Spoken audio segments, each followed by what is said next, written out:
Agradecemos la presencia en el presidium del ministro José Ramón Cosío Díaz.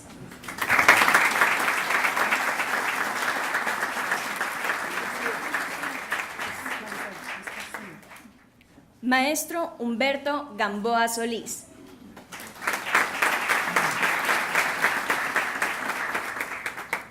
Doctor Gerardo Enrique Muñoz Maldonado.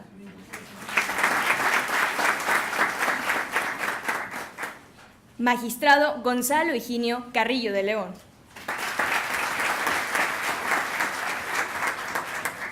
Magistrado Luis Vega Ramírez. Doctora Margarita Ríos Farjat.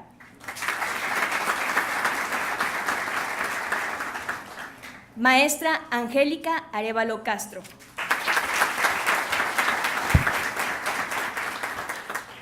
Agradecemos también la presencia de alumnos y maestros de la Facultad de Derecho y Criminología.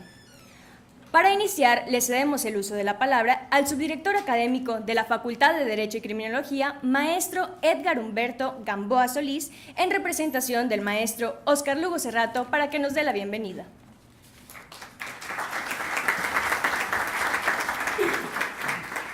Muy buenos días a todos. Primeramente quiero, a nombre propio y de la Escuela de la Facultad de Derecho, al señor ministro José Ramón Cosío, pedir la disculpa de la presencia de nuestro señor director por cuestiones de carácter académico. Él no se pudo ahorita estar aquí con nosotros presente, pero le manda un cordial y afectuoso abrazo. Así también quiero, pues primeramente, darle las gracias, señor ministro, de acompañarnos en este día que para la facultad es un día bastante pues relevante, ¿verdad?, en el ámbito académico en la Universidad Autónoma de Nuevo León. Durante su paso por lo que es la Suprema Corte de Justicia de la Nación, pues de antemano yo creo que la mayoría que estamos aquí presentes conocemos su trayectoria tan relevante, tan satisfactoria en el paso de la vida legal, ¿verdad? Por otro lado, quiero también agradecerle, ¿verdad?, a nombre de la facultad, el espacio que nos está concediendo en este momento, este día tan relevante para nosotros aquí en la escuela y para la Universidad Autónoma de Nuevo León, ¿verdad?, para efecto pues de tratar de conocer un poquito de su trayectoria profesional, ¿verdad?, de las semblanzas que usted al paso de su vida ha llevado a cabo, y por qué también además conocer algunos aspectos de las sentencias más relevantes de la vida profesional que usted lleva en la Honorable Suprema Corte de Justicia de la Nación.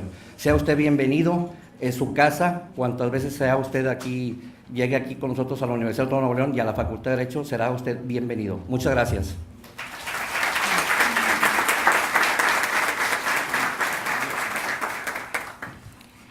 Agradecemos la bienvenida por parte del maestro Edgar Humberto. A continuación daremos lectura a la semblanza de la doctora Margarita Ríos.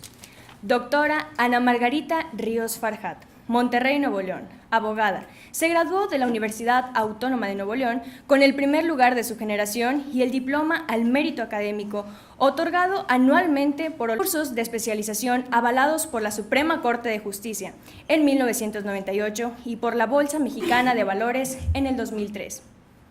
Es doctora en Política de Gobierno y Transformación Pública del Tecnológico de Monterrey, con una tesis sobre la participación de la Suprema Corte de Justicia de la Nación en la política pública por ejemplar ejercicio profesional. Y en septiembre del 2014, la Universidad Autónoma de Nuevo León, en sesión solemne, le otorgó el reconocimiento a la por su trayectoria profesional. Es coautora de 3 obras jurídicas: Perspectivas del Derecho en México, UNAM 2001, y 2 Doing Business in Mexico, publicadas en los Estados Unidos. Además, ganó el primer lugar de poesía en el concurso. Gonzalo Higinio Carrillo de León sea tan amable de dar lectura a la semblanza del ministro de la Corte, José Ramón Cosío Díaz, ministro de la Suprema Corte de Justicia de la Nación.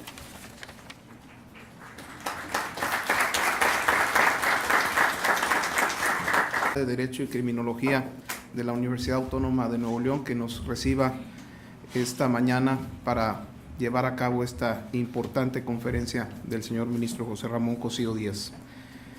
Él nació en la Ciudad de México en 1960, Estudió la carrera de Derecho en la Universidad de Colima. Posteriormente cursó la maestría en Derecho Constitucional y Ciencia Política en el Centro de Estudios Constitucionales de Madrid. Asimismo, se graduó como maestro en Derecho por la Universidad Nacional Autónoma de México. Finalmente, obtuvo el doctorado en la Facultad de Derecho de la Universidad Complutense de Madrid. En 1983 comenzó su trayectoria como profesor impartiendo clases en diversas instituciones académicas, especialmente en el Instituto Tecnológico Autónomo de México desde 1987, en donde además ocupó el cargo de jefe del Departamento de Derecho de 1995 a 2003. Su formación profesional se ha dividido entre la docencia, la investigación y el servicio público. Su principal vertiente de investigación es el derecho constitucional, aunque también ha realizado investigaciones en otras ramas del derecho.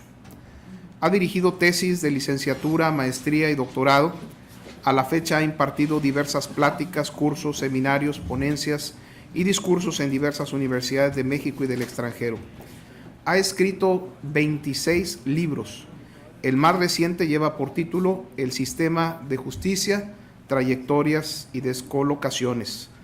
Asimismo, ha coordinado 10 libros, compilado 7 y dirigido 1.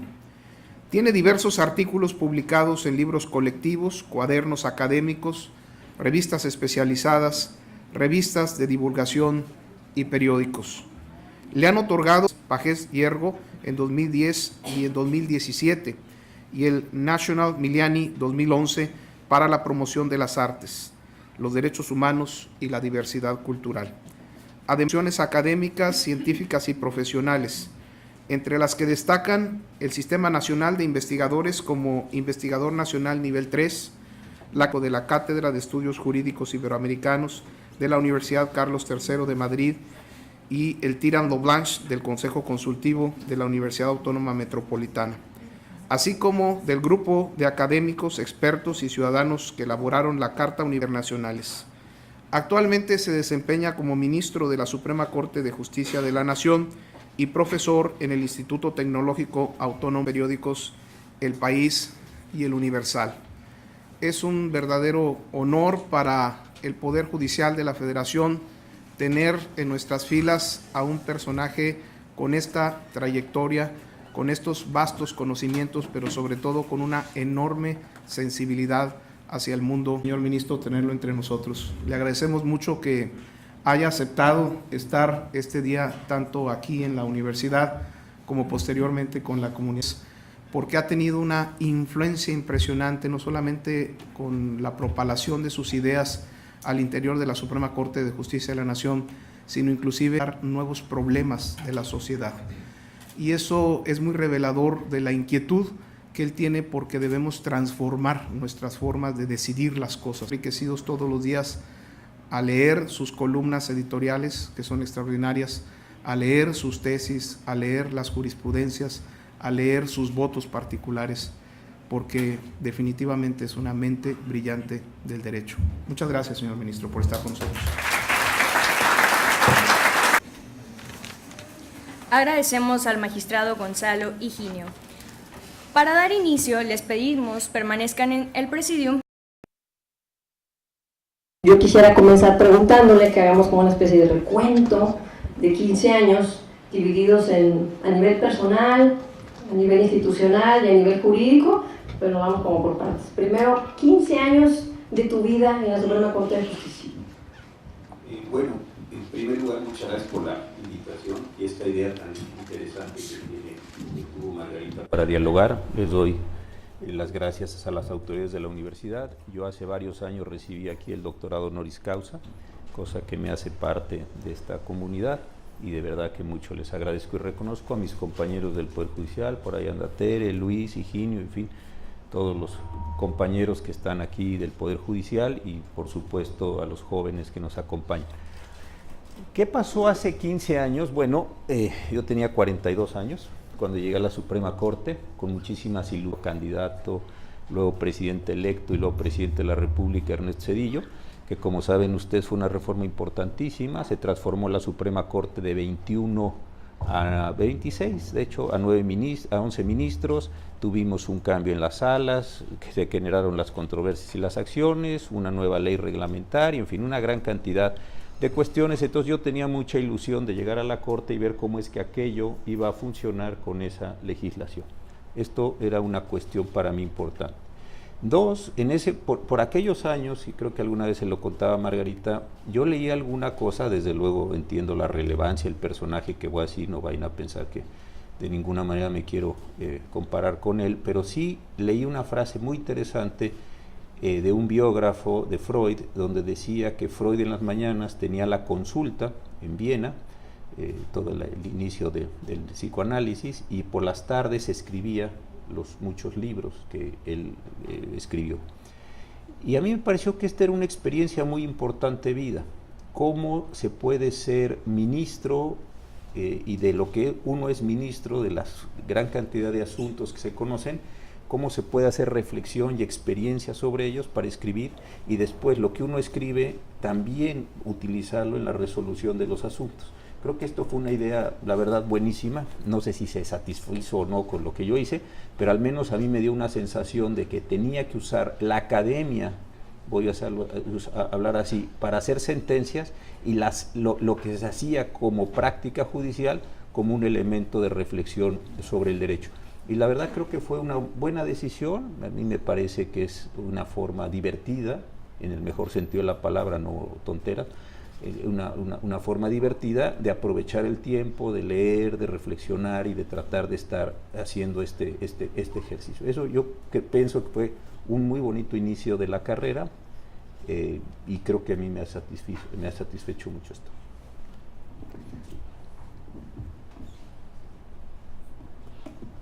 Chavos, no sé si se fijaron en la importancia del espacio de reflexión.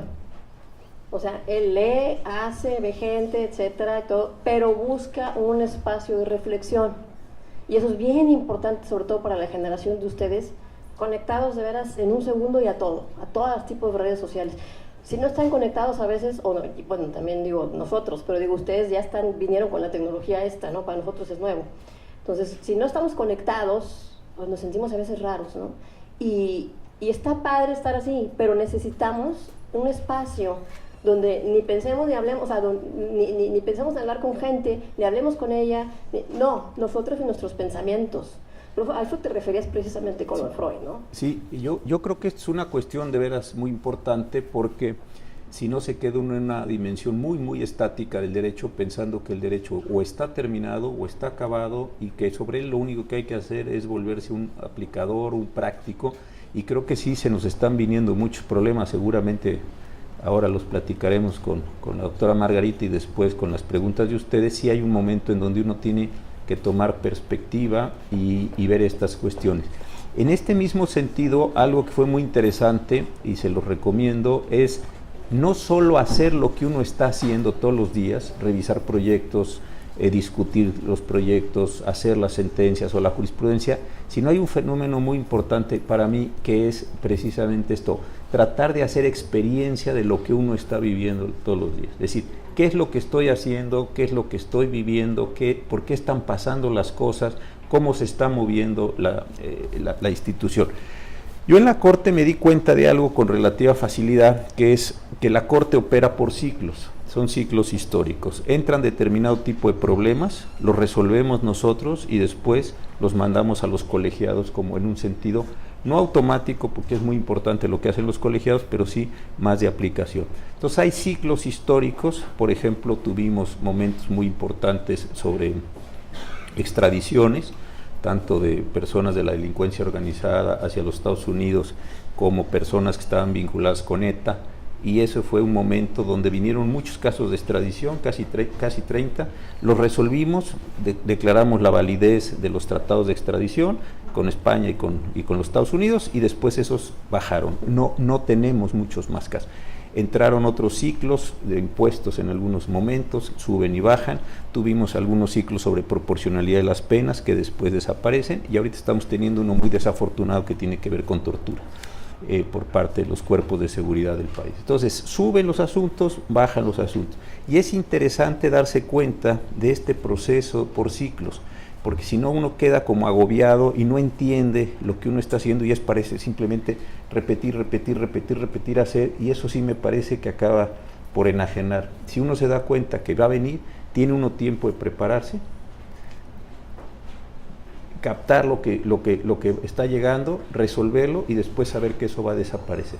Inclusive yo tengo un equipo de trabajo y con amigos muy queridos, todos brillantísimos, que de verdad creo que es de las cosas más importantes que yo tuve en estos 15 años, y es tan interesante darse cuenta del ciclo que los puedes mandar a capacitarse.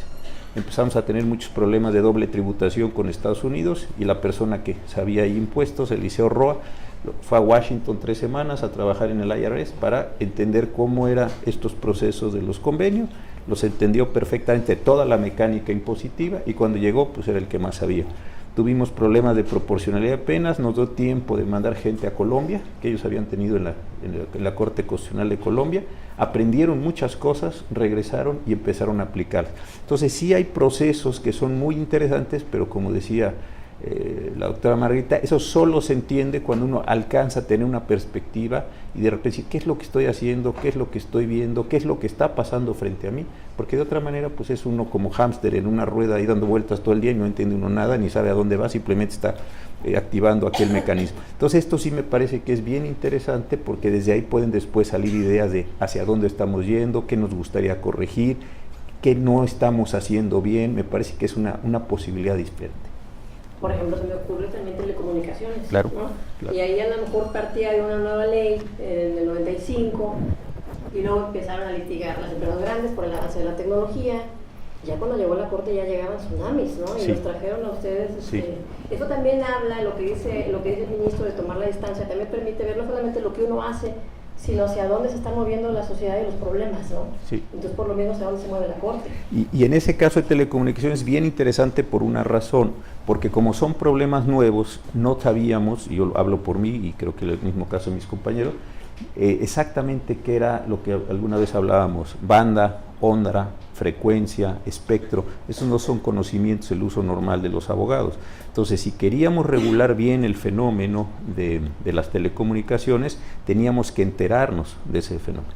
En aquellos años, y esto se repitió en otras experiencias bien interesantes, estando en la presidencia del ministro Azuela, trajimos gente del Politécnico y de la Universidad Nacional, expertos que vinieron y comparecieron frente a nosotros como expertos, y entonces les preguntamos qué es exactamente el espectro, qué es la banda, qué es la frecuencia, por qué es este fenómeno, por qué es este otro fenómeno, a qué se refieren con las cuestiones económicas, de competencia, etcétera.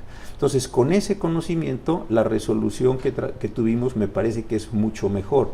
De otra forma, en la cosa esta pedante que a veces tenemos los abogados, de que creemos que comprendemos todo porque somos abogados, o somos peritos de peritos y estas cosas así muy ideológicas, que sirven para sostener a la profesión, pero no sirven para resolver problemas de la vida. Entonces uno no sabe lo que está haciendo y no alcanza a dimensionar el problema que tiene enfrente y la solución que le va a dar. Entonces sí, creo que es como un ejercicio de cierta modestia, es decir, yo aquí ya no estoy entendiendo de lo que se está hablando en el litigio, y le voy a preguntar a alguien que sepa. Entiendo que esto es un problema de química, un problema de física, un problema de ingeniería, entonces mejor voy, pregunto, me dicen, me ilustro, y desde ahí podemos empezar a tomar decisiones que realmente resuelvan el problema y no solo lo pasen. Y algo interesante en esto es que cuando los tribunales, y esto lo pueden ustedes ver, no comprenden cabalmente el problema, salimos con una salida formal, ¿no?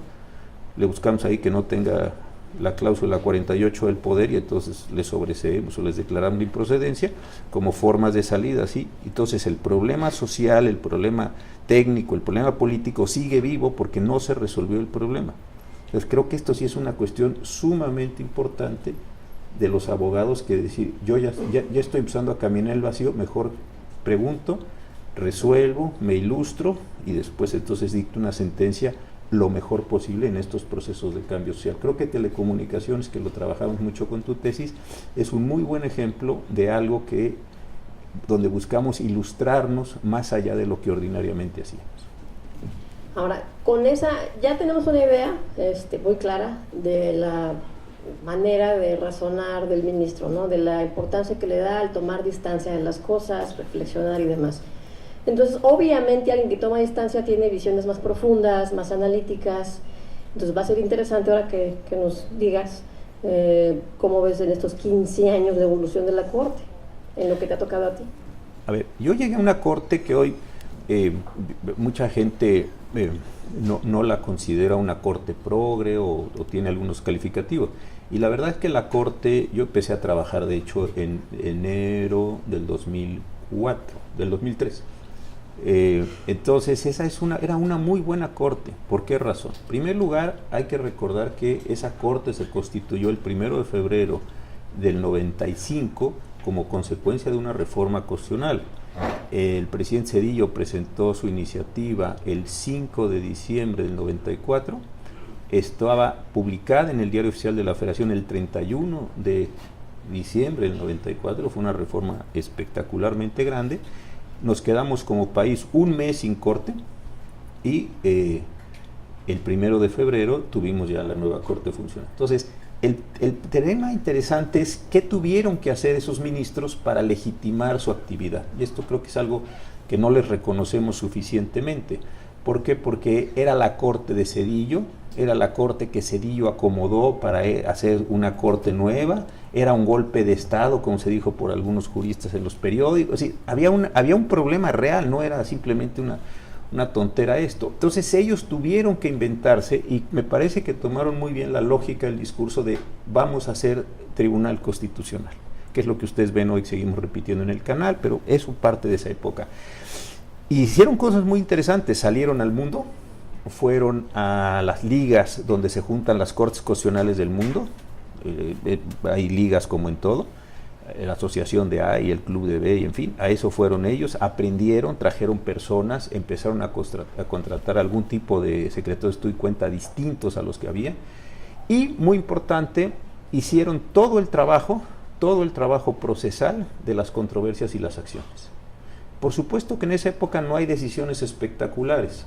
¿Por qué? Porque cuando a uno le modifican su instrumento principal de trabajo, que es el Código de Procedimientos o la Ley de Amparo, primero uno tiene que ajustar la ley. No se puede estar resolviendo cosas sustantivas si no sabe uno quién es el legitimado, cuál es la representación, quién es el tercero, en fin, las cosas ordinarias de un proceso civil o de un proceso penal o de un proceso de amparo, da igual. Entonces yo creo que hicieron un trabajo espectacular en ese sentido.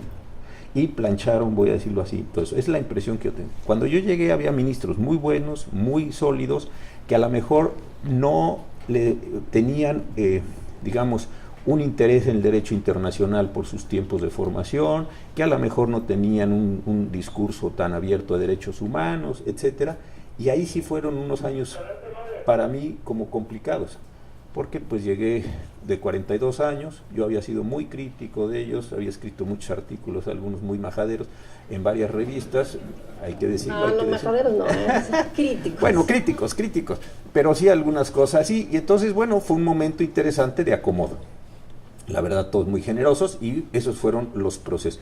Entonces, esa fue una corte. Yo creo que esa corte termina con la salida de los ministros Azuela y del ministro Ortiz Mayagoiti, en fin, y empieza una segunda corte con la llegada del ministro Franco, el ministro Saldívar, que es una corte que empieza a preocuparse más, habiendo recibido nosotros, insisto, y esto es muy importante, un piso bastante bien asfaltado, ordenado, como ustedes quieran, de cuestiones procesales resueltas. Esto me parece que fue un tema bien interesante. Y luego, ¿qué nos empezó a pasar? Empezó un boom de derechos humanos, un discurso nuevo de derechos humanos que no existía. Yo cuando estudié, y no van a decir, cuando yo estudié no había derechos humanos, se llamaban garantías, todavía esto, no, el juicio amparo tenía una forma muy tradicional, prácticamente con la que habíamos terminado el siglo XIX, yo creo que la ley de 36 tampoco hizo grandes cambios, entonces sí había una condición como muy tranquila, y de repente vino el boom de los derechos humanos, la Corte Interamericana, los problemas que nos empezaron a aparecer en el país, y esto sí tuvo un cambio impresionante. Y algo que fue difícil en ese momento es cómo incorporar derechos humanos, hoy suena esto muy fácil, cómo incorporar derecho internacional a las decisiones de la Corte. Si ustedes se fijan en un asunto que hubo de controladores aéreos donde se cayeron la cláusula de de exclusión sindical. Y después en los asuntos de interrupción del embarazo, los asuntos de la ley Robles, etcétera, ahí tuvimos una enorme dificultad. Si ustedes leen esas sentencias con cuidado van a encontrar algo interesante, y es un uso muy inconsistente del derecho internacional. Yo creo que el derecho internacional, su principal problema es la identificación del sistema de fuentes. ¿Qué cosa sí y qué cosa no es derecho internacional en un mundo donde el derecho se crea descentralizadamente? Es un gran problema. Y ustedes se pueden dar cuenta, si analizan esas sentencias, que uno citaba un tratado, otro una opinión consultiva, otro trabajo preparatorio. Es decir, era un momento de mucho desorden. Entonces, eso se fue ajustando también con el tiempo. Luego, ¿qué nos pasó? Nos vino la reforma de junio del 11 al artículo 1, la reforma a la ley de amparo, y yo creo que ese es el ciclo en el que todavía estamos, resolviendo problemas de qué hacemos con el parámetro de regularidad, qué hacemos con el juicio amparo que nos cambió tanto. Yo creo que la Corte hoy, en estas ideas de lo que pregunta la doctora Margarita, creo que estamos ordenando procesalmente el nuevo juicio amparo y estamos ordenando esta idea de constitucionalidad, convencionalidad, control difuso, control concentrado, que no está fácil. Y un tema adicional que también nos está costando mucho trabajo, es empatar los juicios orales o el nuevo sistema penal acusatorio con el juicio de amparo. Porque son dos lógicas distintas, son dos procesos completamente diferentes para hacer cosas totalmente distintas, y está costando mucho trabajo técnicamente empatar uno con otro. Yo creo que más o menos esos son los grandes trazos de lo que a mí me ha tocado vivir en estos 15 años. Yo sinceramente creo que si no tienes una capacidad de reflexión sobre lo que haces, no puedes hacer este tipo de observaciones. Como dices, estás como hámster, ¿no?, en lo que haces. También, por ejemplo, ahorita mencionaste algo que me llamó mucho la atención, porque yo comparto ese punto de vista sobre cómo se quedó la Corte sin ministros, ¿no?, sin cabeza. Y cómo la burocracia del Poder Judicial y los magistrados y los jueces, o sea, no pasó nada. A veces pensamos la punta de la pirámide es fundamental, pero veamos la burocracia, la fuerza, o sea, en un término de burocracia para nada despectiva, sino todo lo contrario, no una burocracia fuerte que es la que hacen las instituciones del Estado. Y lo que dijo también sobre las jurisprudencias y las tesis, ¿no?, no hay, ahora pues están las resoluciones o las tesis sobre creativas y de temas, cual sí creativas, por decir una palabra, pero no hubiéramos llegado a eso si no está primero, como dice, el planchado, el proceso. O sea, las aportaciones, a veces a mi gusto, de la, no sé, quinta, sexta, séptima, octava época, son de pruebas y de cosas procesales. Ya si el proceso está planchado, qué fácil es, o parece, introducir entonces temas sustantivos, ¿no? O sea, creo que sí hay una aportación y un rescate que hay que hacerse. Y ahora otra pregunta de estos 15 años. Ya hablamos de tu trayectoria personal, de la Corte en los 15 años, el derecho mexicano en 15 años. Mira, yo del derecho veo que hay un problema o varios problemas importantes. Si yo en 15 años tuviera que medir la calidad del derecho, así, tampoco me pidan que les explique todo el método porque no lo tengo, es una intuición, pero yo veo que la calidad del derecho ha decrecido. Creo que había problemas o que se han incrementado los problemas con el derecho. En algún momento, cuando estaba el presidente Fox en la presidencia de la República, nos pidió, yo estaba en el ITAM, que hiciéramos un análisis, algún día lo platicamos tú y yo, sobre el ejercicio de la facultad reglamentaria. ¿Y qué pasó allí?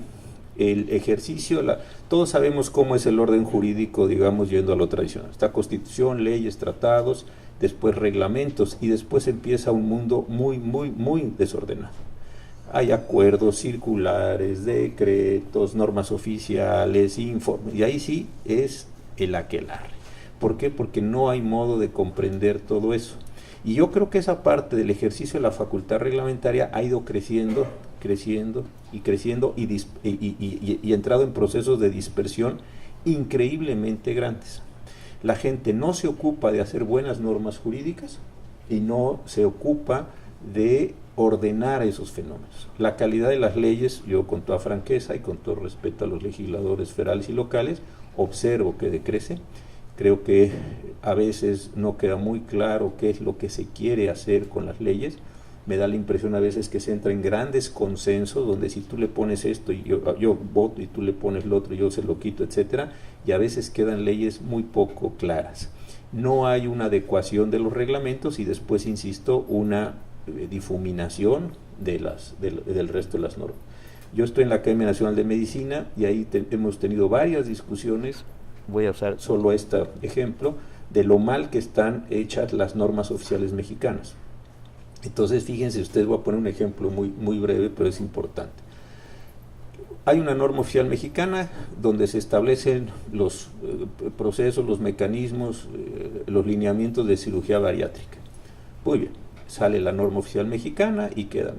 Los médicos no le hacen caso porque dice, pues es una norma malísima, es una norma obsoleta, esos procedimientos ya no se llevan a cabo, etcétera, etcétera, etcétera. Pero en la Corte estamos teniendo una gran cantidad de asuntos de responsabilidad médica cada miércoles, que es cuando actúa la primera sala, y estamos condenando a los médicos precisamente por no seguir lo dispuesto en la norma oficial mexicana. Entonces, ellos no quieren hacer la norma porque les parece una camisa de fuerza, quedan unas normas malas y después los condenamos con las normas malas que ellos mismos no quisieron o no pudieron actualizar. Y ahí sí me parece que hay un problema general de pérdida de calidad del orden jurídico en general. Yo creo que el derecho en ese sentido está teniendo un problema. Ahora, de esto mismo que dice Margarita, hay una cuestión interesante. Yo observo, y esto conste que no estoy en absoluto en contra de esto, sino al revés, que hay una especie de ilusión en muchas escuelas de derecho y en muchos círculos profesionales por los derechos humanos y por la argumentación jurídica. Como si yo supiera derechos humanos, supiera argumentación jurídica, y eso me constituye en un buen abogado. Y yo creo que es importante saber derechos humanos, desde luego, es importante saber argumentación, pero también hay que saber derecho. ¿Cuál es la diferencia entre permiso, licencia, autorización y concesión? Son 4 cosas diferentes, que se comen diferentes, que hacen funciones jurídicas distintas. No es lo mismo terminación que rescisión. Es decir, ese conjunto de categorías que alguien puede decir, ay, qué poco sexy son esas categorías, qué aburridochas son esas categorías, mejor vamos a ver la ponderación de derechos, etcétera, etcétera.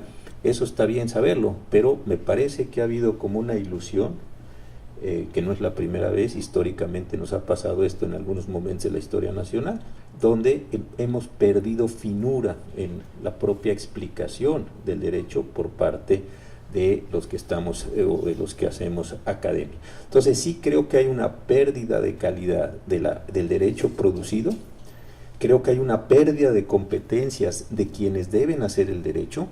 Esto, a ver si lo puedo decir creo que estos cambios, y consta que estoy muy a favor de los cambios, no tengo nada contra ellos, simplemente lo estoy explicando. Creo que esta pérdida o estas entradas teníamos un servicio civil que tenía funciones de creación del derecho, en los jueces, en las burocracias, etcétera, y de repente los cambios democráticos nos hicieron entradas laterales muy grandes. Creo que esto lo vimos claramente en el sexenio del presidente Fox, luego en el caso del presidente Calderón y también en el caso del presidente Peña. La élite aquella priista que funcionaba, que sabía, no estoy defendiendo a nadie para que no empiecen a chiflar, simplemente estoy diciendo una explicación. Había gente que entraba a los 18 años, sabía hacer lo que tenía que hacer. Los cambios democráticos, me parece, hicieron que se rompiera ese servicio civil, no lo pudimos sustituir por nadie, y hay personas que están en los cargos públicos y no saben hacer aquello que debían de hacer. Eso lo observa uno en la forma de las demandas, en los informes de autoridad, en la forma que defienden los intereses de la sociedad, que no son los suyos cuando están en la Secretaría A o B. Ahí sí uno ve una incompetencia. Si ponemos la calidad de la legislación general, la calidad de las prácticas de quienes debieran aplicar ese derecho como autoridades y la calidad de las explicaciones, yo sí encuentro que hay un derecho que ha perdido esa misma calidad en una experiencia de 15 años.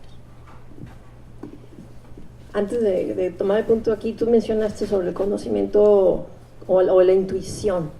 Eso es muy curioso oírlo, porque tenemos como soslayada la intuición, ¿no? Como que si creyéramos ser todos muy racionales. Y no, la intuición es una forma de conocimiento. Lo importante para nosotros, los abogados o los científicos sociales, es cómo la metemos en una estructura. Porque no acabar diciendo, pues yo siento que así va, debe ser, pues yo siento, yo creo que, pues no es de creer ni de sentir, pero sí hay una intuición. La cosa es cómo la introducimos. Bueno, son el tipo de cosas por las cuales yo admiro al ministro Cosío. Y bueno, volviendo al punto aquí sobre el orden jurídico, hay otras dos cosas, ¿no? ¿Qué onda con los órganos autónomos? ¿No estamos también dislocando mucho la función de Poder Ejecutivo? Y esa tendencia espantosa de que todo nos lo monta el Congreso Federal, y los estados homológuense para todo. Nos están comiendo poco a poco ese federalismo, ¿no? Sí. ¿Qué opinas de esos dos temas? Completamente de acuerdo. La primera cuestión,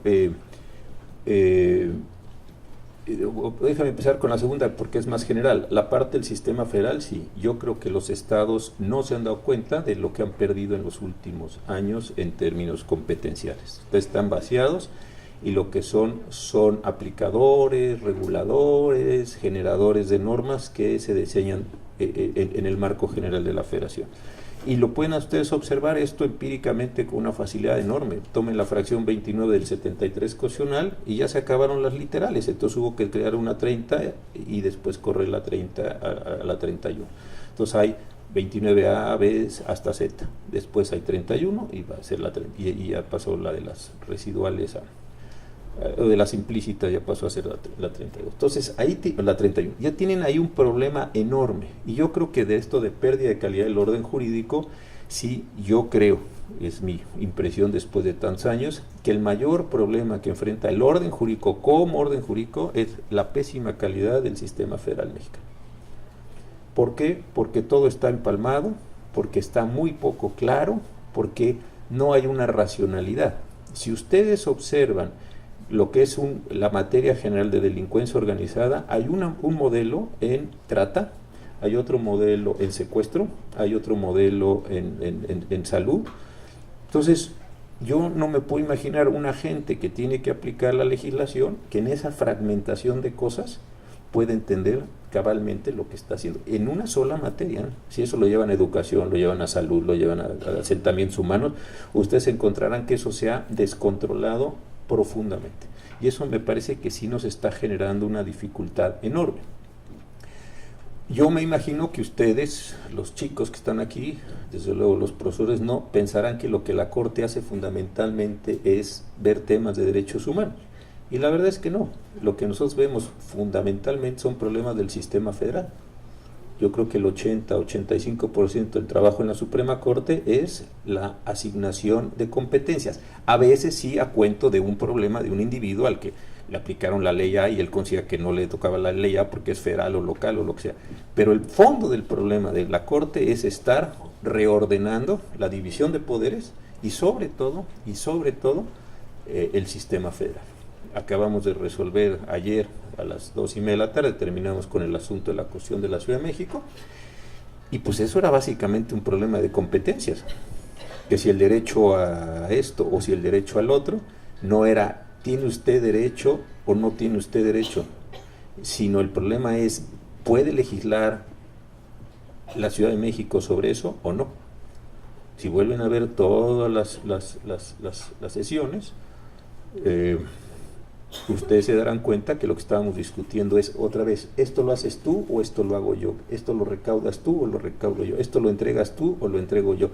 Ahí hay un problema enormemente desordenado para el país que a mí sí, en lo personal, creo que nos está impidiendo muchísimo alinearlo, el orden jurídico, para que sea un instrumento de resolución de problemas y no que lo que aparentemente es una solución de problemas nos esté deteniendo en un montón de litigios y de contratiempos.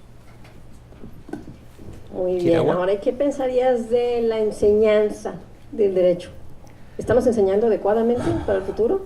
Es que yo he pensado ahí que hay dos cosas, después de ver mucha gente. A ver, yo creo que las escuelas de derecho pueden tomar dos caminos, o combinar dos caminos, pero primero los quiero, no se vaya a ahogar usted y después vayan a decir que cuando yo vine aquí pasó algo.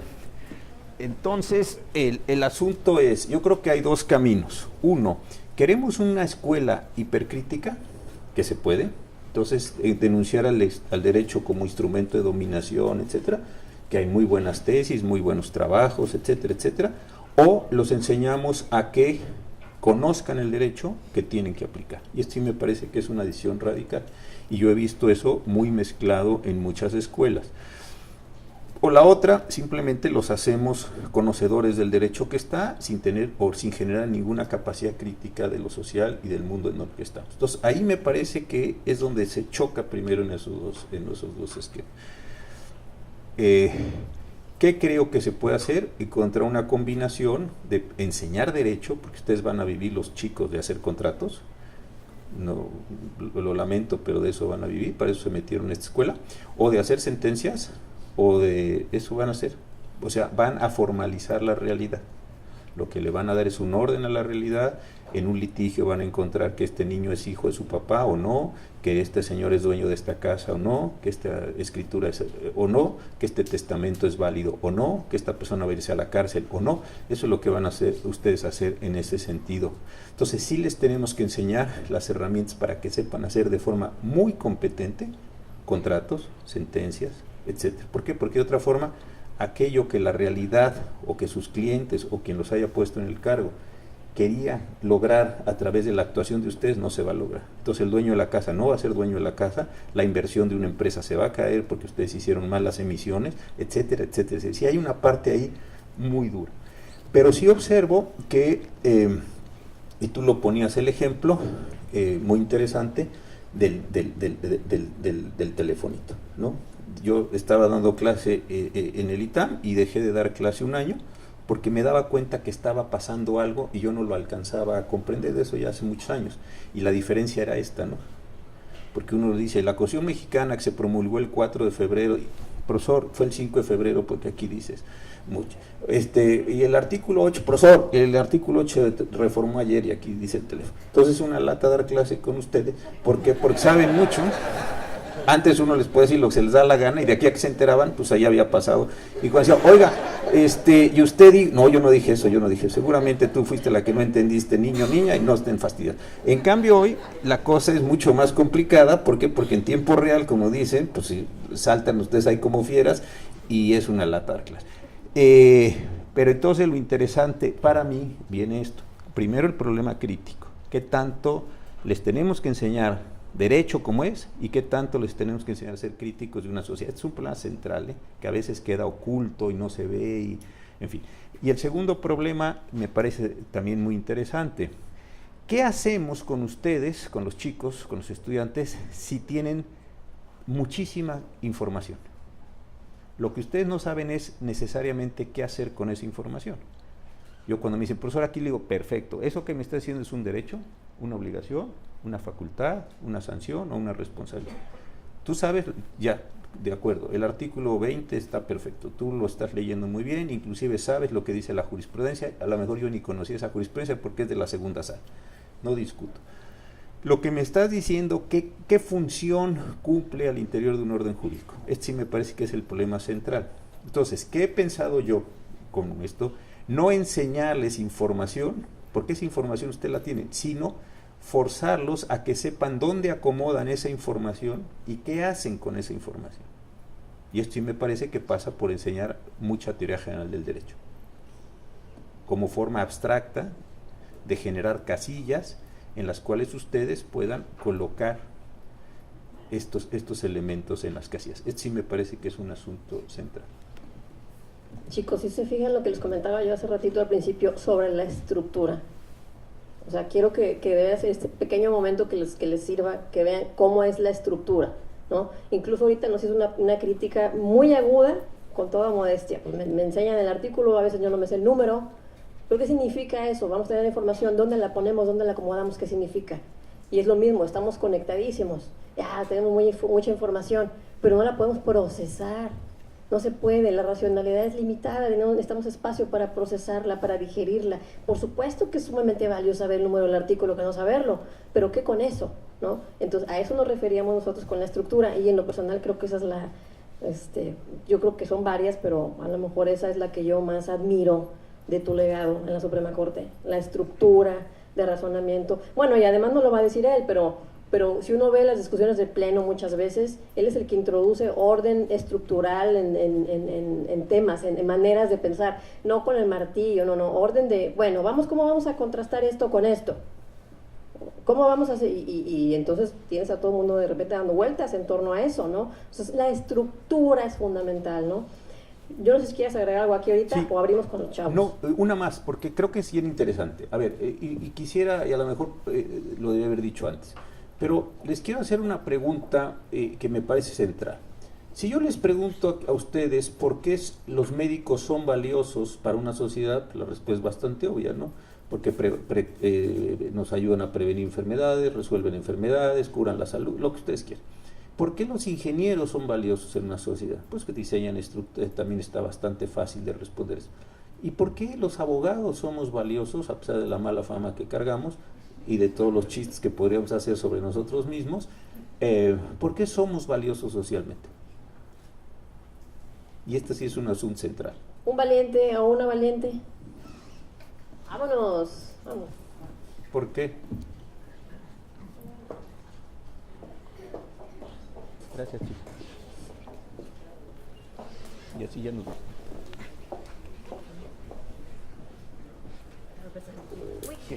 ¿Qué quieres? Buenos días, Rodarte, y soy estudiante de Derecho del 7º semestre. Creo principalmente que un abogado es muy importante e indispensable en la sociedad por el simple hecho de que éste avala todos los problemas que hay en la sociedad, busca una solución. Y como usted, en su larga trayectoria ha tratado de conciliar tanto las facultades que existen en los diversos poderes e inclusive a dirimir diversas problemáticas que hay en los pequeños niveles.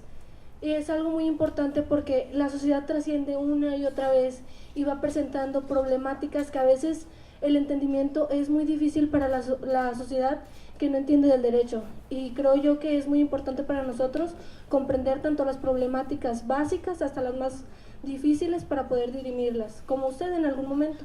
Gracias. Mire, para mí, y se lo dije hace un rato, creo que lo que acabamos haciendo como profesión general es formalizar la sociedad, formalizar las relaciones sociales.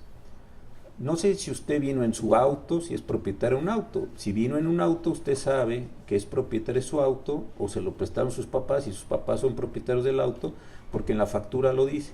Si usted vino en un autobús, como fuimos mucho a la universidad cuando estudiábamos, usted celebró un contrato para que ese autobús le pagara a usted un precio y lo trajera. Si ahorita salimos aquí, nos vamos a tomar una Coca-Cola, o el refresco que sea, un Topo Chico, para ponerme aquí a tiempo con ustedes, para que no digan que ahí vino el chilango, FEMSA también es de aquí, y entonces cualquier cosa que nos traes, yo voy a entregar un precio y vamos a formalizar. ¿Qué pasaría si ese refresco, esa soda, me enfermo de eso? Pues yo la contraté y encuentro un modo de ir a reclamar y generar una demanda. Y así podríamos ir todo el tiempo preservar. Yo creo que la función social que nosotros hacemos es formalizar las relaciones sociales. No todas, pero sí muchas, muchísimas. En otros tiempos fueron las descendencias, y en otros puede haber sido la magia. Yo no me meto en esas historias, simplemente creo que desde hace muchísimos siglos hacemos esa función. Y entonces sí quiero retomar lo que decía Margarita, y ahora viene muy a cuento lo que usted dice. ¿Por qué razón? Porque nosotros tenemos que entender cuáles son las condiciones óptimas para formalizar esas relaciones. Si la ley no está bien hecha, si la sentencia no está clara, si la demanda presentada por litigante no es buena, si hace un rato platicábamos con los maestros aquí muy atentos todos que me recibieron en la sala de profesores sobre los temas de criminalística o de criminología, si todo eso no está claro, no se logran los propósitos sociales que identifiquemos padres, hijos, compradores, vendedores, homicidas, víctimas. Se genera un lío espantoso en términos sociales. Y el derecho, que debía tener una función ordenadora de la sociedad, acaba por no ordenar nada, acaba por generar muchos más problemas de ordenación que los que se pensaba que se podían generar en ese sentido. Entonces esto sí me parece a mí, y eso a mí lo que me genera ilusión en el derecho. Ahora bien, tampoco el derecho tiene la capacidad de ordenarlo todo por sí y ante sí. porque entonces lo que estaríamos nosotros es suponiendo que los abogados somos una especie de genios superiores al resto de los seres humanos que podemos ordenar, ¿no? Ahí sí tenemos que hablar con ¿No somos? No. Bueno, bueno, ahora que lo preguntas, no. No, pero ¿qué quiere decir esto? Que hay que hablar con biólogos, que hay que hablar con médicos, que hay que hablar con un montón de gente para entender las cosas y ordenar. Esto es a mí la parte que desde hace muchos años me parece la parte más divertida del derecho, y eso nos invita a hablar con muchas personas y nos abre un montón de posibilidades de análisis, de diversión, de cultura. Yo creo que ahí sí hay un elemento central. Entonces, en la pregunta que hacía la doctora Margarita, creo que ahí para ustedes sí puede haber esta condición. Ustedes están en este campus, tienen unas instalaciones espléndidas aquí en Fuente, en la parte de criminología, pero hay también ingenieros, hay aquí también un montón de carreras, es una universidad buenísima y potentísima del país. ¿Cómo están vinculándose ustedes con otras profesiones? ¿O están esperando hasta que vayan al mercado de trabajo y cuando vayan a un despacho, ahí es donde empiecen a dialogar con otras? ¿Cómo están haciendo sus tesis? ¿Solos metidos en derecho otra vez viendo si la ponderación y la razonabilidad y eso y siguen con el cuento de Ferrayol? ¿O pueden ir a hablar con los ingenieros? ¿Pueden ir a hablar con los que hacen robótica? Pues ahí hay un mundo de cosas que se nos están viniendo encima y que no estamos pensando. Y esa era la ilusión que yo decía hace un rato. No es que desprecie, al contrario, pero ese es un segmento de la profesión. Fíjate que cuando yo estudié aquí, que fue hace 2 años, y me acuerdo que teníamos compañeros que nos íbamos a tomar taller de poesía aquí en Filosofía y Letras, o nos íbamos a un simposio de economía, o nos pasábamos aquí a FACPIA para oír alguna conferencia de alguien. O sea, vivíamos en una comunidad universitaria. Yo quisiera que siguiera siendo así, o sea, quiero creerlo porque es un mundo, es un universo, ¿no? O sea, es lo padre de esta facultad. Vamos, chavos, vamos a hacernos sentir, háganme sentir orgullosa de haber sentado igual ahí que ustedes. Ahora quisiéramos que ustedes le hagan las preguntas al ministro. ¿Cómo ves? Yo vengo. A ver, valientes. Callen, hablen ahora o callen para siempre, ¿eh? Aprovechen porque el ministro ya va de salida, y es un genio, ¿eh?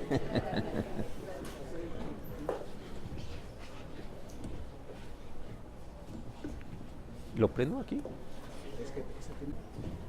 Buenas tardes, señor ministro y doctora. De antemano agradecer la participación y el tiempo el día de hoy aquí, ¿verdad? Ha sido una plática y un ejercicio bastante fructífero como estudiante de Derecho. Sería útil referente a lo que acabamos de hablar. Serían 2 preguntas, de hecho. ¿Qué pensadores, escritores o corrientes de pensamiento que de Derecho? Pues estaba yo en una universidad en Estados Unidos y vi un cartel y decía, vamos a 4 profesores de esa universidad van a hablar sobre sus héroes jurídicos, y a mí eso me pareció sumamente interesante. Pues yo no tenía nada que hacer, entonces fui y escuché, y eran jueces federales, en fin, esto fue en los Estados Unidos, y cada uno de ellos habló de una persona que le había influido muchísimo en su pensamiento.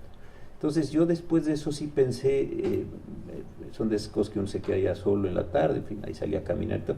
Después pensé quiénes habían sido para mí personas realmente formativas. Voy a hablar de derecho, de otras cosas, pues. Y sí, hay personas muy importantes. Primero voy a decir los nombres, algunos les harán sentido, otros no, pero sí creo que como experiencia vale la pena. Yo estudié en la Universidad de Colima por razones familiares. Nací hasta la preparatoria en la Ciudad de México y después tuve que ir a Vía Colima. Y tuve un profesor, el profesor Magallón, Jesús Magallón, que a mí me impresionaba mucho en clase, porque hacía análisis con una finura, rebanaba todo. Yo le decía que así como en las caricaturas, este era un ejemplo de hace algunos años, ahora ya no puedo hacer este ejemplo, pero extraía un pelo así y lo rebanaba hacia lo largo. Era buenísimo. Entonces yo fue la primera vez que vi a alguien con esa capacidad de análisis y esto. Al final las clases eran diálogos, porque yo hacía una pregunta y tomaba toda la clase, los demás se salían, en fin, un desastre aquello, pero lo pasábamos. Después oí a Carlos de Silva Nava, un ministro de la Suprema Corte, con el que después tuve una muy larga y muy buena y muy hermosa amistad. Otra cabeza impresionante. Yo no había visto a alguien que tuviera una cabeza jurídica tan impresionante. Uno planteaba un problema y podía estar con el problema 2 horas, dándole vueltas y regresaba y le veía el otro ángulo. Una cosa verdaderamente fácil. Estas son 2 personas así. Luego otro fue el maestro Fixamudio, que inventó muchas cosas, en un sentido un hombre muy modesto. Él no es presumido, ¿no? Ustedes tienen aquí una escultura de él muy bonita, pero era un hombre también que sabía muchas cosas. Después el profesor Ulises Schmil fue mi jefe, ya no es una cabeza fina, y de los teóricos creo que a mí el que más me identificó y más me ayudó, aunque después he entrado en un, digamos, en un proceso de abandono, ajuste y todo, fue Kelsen. Por una razón, porque Kelsen me parece que a comienzos del siglo XX logra una síntesis de un fenómeno interesante. Si les interesa, se los cuento. Yo creo que antes de la codificación se estudiaba derecho romano porque es mi impresión, porque era la imagen más acabada que se tenía sobre un orden jurídico. Entonces, cuando les tenían que enseñar a los jóvenes de entonces derecho, el modelo general que les ponían enfrente a los estudiantes era el derecho romano. Entonces decían, ¿dónde hemos tenido la más importante experiencia, no solo de derecho positivo, sino de reflexión jurídica en la historia? El derecho romano. Y eso me parece que permea muchísimos siglos, medievo, renacimiento y todo un pedazo de la Ilustración. Cuando aparecen los códigos, el código Napoleón, los 5 códigos, lo sabemos, ahí viene un segundo momento, y es la posibilidad de explicar por un código todo el orden jurídico, y básicamente con la teoría general de las obligaciones. Entonces todavía usted habrá oído que dice, el que no sabe romano no sabe derecho. Eso me parece que es un asunto antiguo. El que no sabe obligaciones no sabe derecho, eso es un asunto. Pero al final, solo a comienzos del siglo XX, se logró una experiencia diferente, que fue crear o pensar el derecho en términos de una teoría general. Y esto es muy reciente, De hecho, estoy traduciendo con una chica que nos encontramos. Yo alguna vez oí que el primer libro de teoría general del derecho es de un tal Kurkonov. Lo encontré en la biblioteca Gómez Morín y lo estamos traduciendo, en fin, una cosa muy divertida. Es el primer libro. Luego estuvieron los de Merkel y luego estuvieron los de Kelsen. Entonces yo creo que la experiencia más alta que hemos logrado como modelación o modelaje de todo el orden jurídico, yo creo que es la teoría general. No digo que ya sea solo la de Kelsen, hay otras cosas muy importantes y muy desarrolladas, pero como imagen general, sobre la cual después empezar a construir y a trabajar, yo creo que ahí hay esas cuestiones. Y después le sugiero algo, no sé a qué se quiera usted dedicar, pero yo creo que uno sí tiene que leer historia del derecho, no esta historia maleta de el código se promulgó el tanto, pues eso no sirve muy, digo, da una ubicación, pero sí historia del derecho, buenos libros de historia del derecho, porque uno sí tiene que entender que el derecho tiene una historia y más importante tiene una historicidad. Esto no lo habíamos platicado. El derecho se mueve y lo que hoy es no va a ser. Parece muy fácil decirlo, pero asumirlo, entenderlo, procesarlo es complicadísimo. Eso sí me parece. Y una última, a donde no sé qué quiere usted hacer, pero un consejo: lean a su edad biografías de personas que a ustedes les guste lo que hizo. Yo cuando me pareció interesante ser juez, muy joven, me pareció importantísimo leer la biografía de Marshall, de Holmes, las de Cardoso, las de Brandeis, en los casos gringos, la de Cook, en los casos ingleses, la de Mansfield. Ahí hay otra vez una experiencia, cómo se acerca uno al problema, qué vieron ellos, por qué se interesaron. A ese señor Mansfield le toca nada menos que procesar jurídicamente la revolución industrial inglesa, nada más. Entonces, imagínate, una cosa, cómo como juez empieza a ver calderas y trenes y lo que usted quiere y mande, empiezan a estallar cosas, cómo se procesa y cómo se procesa de una sociedad más o menos agraria a una sociedad financiera y comercial. Es una dificultad así, que uno dice, es una cosa espantosamente compleja. Bueno, en biografías uno encuentra cómo estas personas dicen, pudo ver esto, pudo ver lo otro, lo trató de transformar, lo comprendió, hizo cosas. Ahí yo creo que para ustedes, digo, se dedicarán a muchas cosas, unos serán jueces, otros serán litigantes, en fin, pero sí entender esa forma de hacer experiencia, yo creo que es muy, muy importante. La biografía de Vallarta, ¿no? O la biografía de Otero, cómo pensaron cosas. Acababa de hacer la introducción de un libro de Eliseo Oñate, un gran litigante que tuvo México hace muchos años. Y hay una discusión muy importante con el libro de Burgoa. El maestro Fix en el 74 escribió un libro que se llamaba El juicio amparo. Y lo único que hizo al juicio amparo, digo que es una cosa enorme, es tomar el juicio amparo mexicano y pasarlo por las categorías del derecho, de la teoría general del proceso. De Alcalá Zamora, de Queovenda, de Carneluti, Macalamandre, todo eso que ya saben. Muy bien. Y Burgoa reaccionó muy mal en la sexta edición de su juicio amparo, que es el 67. Entonces se pone a pelear y dice que el amparo solo puede ser entendido desde la pureza de la nacionalidad mexicana, unas cosas ahí muy chistosas. Pero lo interesante de eso es darse cuenta cómo el maestro Fix en el 64, que termina la tesis doctoral, hizo de ese juicio un poco pintoresco, lo hizo teoría general del proceso, lo hizo derecho procesal constitucional, lo que ahora está escribiendo muy bien Eduardo Ferrer. Eso es muy importante. Y a ustedes les va a tocar hacer muchas cosas en materia laboral, ustedes que tienen aquí tanta industria, entre outsourcing, robótica, unos problemas complejísimos que se nos vienen encima, y yo creo que ver esa parte de la historia, esa parte del pasado, así. Pero por lo pronto pues le hace bien a Kelsen, yo creo que de ahí saca muchas cosas, pero no para quedarse y repetirlo ahí como loro, sino para desde ahí generar experiencias hacia otras cosas. Muchas gracias. Gracias. Bueno, pues él preguntó. Buenos días. Quisiera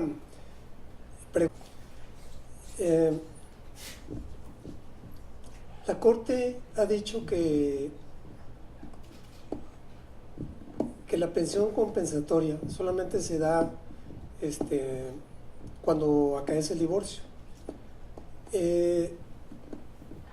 Y en un momento dado yo tuve dos asuntos en donde se me presentaron situaciones que me dan a entender que algunas cosas de la Corte no están del todo sintonizadas con la realidad, ¿verdad? Y sobre todo el aspecto del excónyuge. Antes hay una tesis de la Corte que habla de las parejas de hecho y luego habla del excónyuge, ¿verdad? Entonces yo no sé si la Corte haya saldado las cuentas entre esos dos conceptos. Yo pienso que, bueno, en el derecho procesal tienes que tener un título legal que acredite tu parentesco, y en el caso del excónyuge pues no hay un parentesco, es la indeterminación, si se puede decir, o el vacío, ¿no? Entonces creo yo que en la práctica judicial hay muchas circunstancias de las que usted está mencionando. Me remití otra vez a los principios generales del derecho, sí, ¿verdad? Entonces la pregunta específica es esa, ¿cómo ve la Corte o cómo siguió viendo la Corte el problema de la pensión compensatoria? Mire, el tema es bien interesante y este es un buen ejemplo de la situación de cambio que estamos viviendo. Si usted quisiera enterarse hoy cómo están reguladas las relaciones familiares y va al Código Civil, no se va a enterar. Porque el Código Civil es un instrumento, hombre, importantísimo, pero la única manera en la que usted puede entender las relaciones familiares es yendo a la jurisprudencia. Yo siempre digo que para bien y para mal, tampoco vaya a pensar. ¿Por qué razón? Porque sí nos cambiaron de hace algunos años para acá los modelos completamente de relaciones familiares. Decía la doctora Margarita algo interesante. Una de las primeras sentencias que yo tuve, que generó muchas complicaciones, al final de cuentas salió por mayoría, pero fue ¿cuántas formas de relaciones familiares existen en el país? Y de acuerdo con el Consejo Nacional de Población, en ese momento tenían 16 formas de relaciones familiares. la abuela que se queda con los nietos, en fin, hay una enorme problemática. Y desde luego el modelo que teníamos, un modelo tradicional, patriarcal, como usted lo quiera ver, no alcanzaba desde luego a cubrir ese tipo de cuestiones. Entonces, ahí sí hemos tenido, como orden jurídico, este es otro muy buen ejemplo de cómo se nos fue el modelo general de relaciones familiares, que desde luego en la Ciudad de México, perfecto para terminar el matrimonio. Y dice, y todo lo demás se resolverá incidentalmente. Hombre, eso es un gran consuelo. Todo lo demás son los hijos, el dinero, la casa, las pensiones, todo. Y eso se resuelve incidentalmente. Aquello no quedó. Y después la Corte, yo es el único caso que tengo registrado, atrajimos intencionadamente como 30 casos para poder, tomamos todo lo que pudimos, bueno, hicimos otro poco igual con usura, eso es más reciente, son los únicos 2 casos. Pero este de matrimonio incausado tratamos de reparar en el Código de Procedimientos. Entonces, sí tiene usted razón, hay momentos muy difíciles porque aparece un fenómeno y la aparece, cómo trata uno de causar el menor daño, temas muy complicados. Ahorita estamos pasando uno muy complejo que es definir los actorios, en fin, y ese es un tema importante, y coincido en mucho de lo que usted dice. A ver, chavos, de este lado. Aquí está. La armonía de los derechos humanos con la cuestión de la identidad, cuestión de los transgéneros, etc. Y la otra, la cuestión del derecho a la salud, la cuestión del dinero. Quisiera saber su opinión, cómo armonizar los derechos humanos a estas dos, a sus órdenes. Gracias. Muchas gracias. A ver, sí, yo creo que otra vez son 2 temas complejísimos. ¿Por qué? Porque, a ver, que fue todo un proceso interesantísimo, ¿no? La forma en que México le dio al mundo la primera cuestión social, la forma del amparo, todo eso. De repente asume la jurisdicción de la Corte Interamericana, ahí sí me parece que se generó un cambio central, porque entonces nos dimos cuenta que esto era de veras, que no iba a ser un cuento allí de, bueno, pues a nosotros nos parece muy bien, pero eso que lo resuelvan los argentinos o los brasileños o quien sea. Y ahí sí empezamos a tener un cambio sustancial, que es un proceso de decir, vivan los derechos humanos y vivan los derechos, que está muy bien, pero ya hoy no es solo ese proceso, hoy le tenemos que empezar a dar contenido a la herramienta, así pragmáticamente, ¿para qué me sirve el derecho a la salud? ¿Qué cosas sí y qué cosas no me van a dar con ese o con el del agua o con el del vivienda, la entrega de algunos medicamentos, etcétera, pero no lo hemos alcanzado completamente a dimensionar. Y creo que ese sí es un asunto mayor que nos va a venir, si quiere, al derecho a la protección. Ese es un tema. El segundo, también estamos entrando en procesos muy complicados con vientres subrogados, no es cultural, es fisiológico, donde no tenía un hermafroditismo muy desarrollado. A los pocos años de la adolescencia se empezó a dar cuenta que un proceso, tuvo un cambio de sexo, etcétera. Tuvimos una discusión sobre la condición del acta de nacimiento y ese asunto me parece que quedó bien resuelto. Con una, no me recuerdo de la persona, me parece que fue Chihuahua, donde el médico estadounidense vino a tener la bebé aquí, primera niña en el mundo que tiene 2 madres biológicas, ¿no? Entonces, todo eso va a generarnos, desde luego, problemas muy fuertes. Yo puestos a dar consejos, que ya me trajeron, pues ni modo, ahora se aguantan. Lo que sería muy bueno es que pudieran hacer tesis con otras licenciaturas. Resultaron cosas bien interesantes con todo este sistema de las apps que ustedes conocen, de Airbnb, Uber, todas estas cosas que manejan muy bien ellos. Y sí hay soluciones interesantes en el conjunto de los temas. Entonces yo creo que un chico que sepa bien derecho, no que le ande haciendo al biólogo, porque nomás luego dice uno muchas tonterías, que sea un buen jurista, con un biólogo que sea bueno, y decirle, pensemos este tipo de temas, yo creo que es importantísimo. Y la última pregunta, por unas razones históricas, este era un despacho y notaría, y la notaría se fue al cielo. Y empezaron a ganar muchas cosas y entonces nos dejaron el litigio a un licenciado Domingo Ramírez, un magnífico, ¿de qué? Yo no entendía nada de nada. Y entonces lo que sí me fue muy interesante, y lo pude hacer como experiencia, y sé el padre de los Yáñez, contra el Liceo de la Madrid Beja, el mejor. ¿Y en qué año eso fue? Entonces yo iba y me sentaba y me ponía a estudiar el expediente. Dice, aquí hizo el actor, lo que habían hecho otras personas y se podría hacer. Y de ahí entonces iba a los libros. Iba al libro de Rojina y en fin, todo lo que ya hemos dicho. Entonces esa era una manera como... ¿Se toma en consideración el interés superior del niño con base en estos casos? Por supuesto hay muchos derechos en pugna, pero pues está el derecho del niño. Entonces, nada más para saber cómo más o menos pueden ustedes estar dilucidando estos casos. Yo creo que de verdad son de los asuntos más difíciles, sobre todo los de sustracción. Esos sí han sido de una enorme complejidad, porque a veces ha habido hasta residencias de 7 años. Acabamos de resolver uno de Arizona, donde, bueno, complejísimo. También tuvimos hace unos meses uno de Argentina, muy doloroso para los padres, en fin, cuestiones realmente trágicas.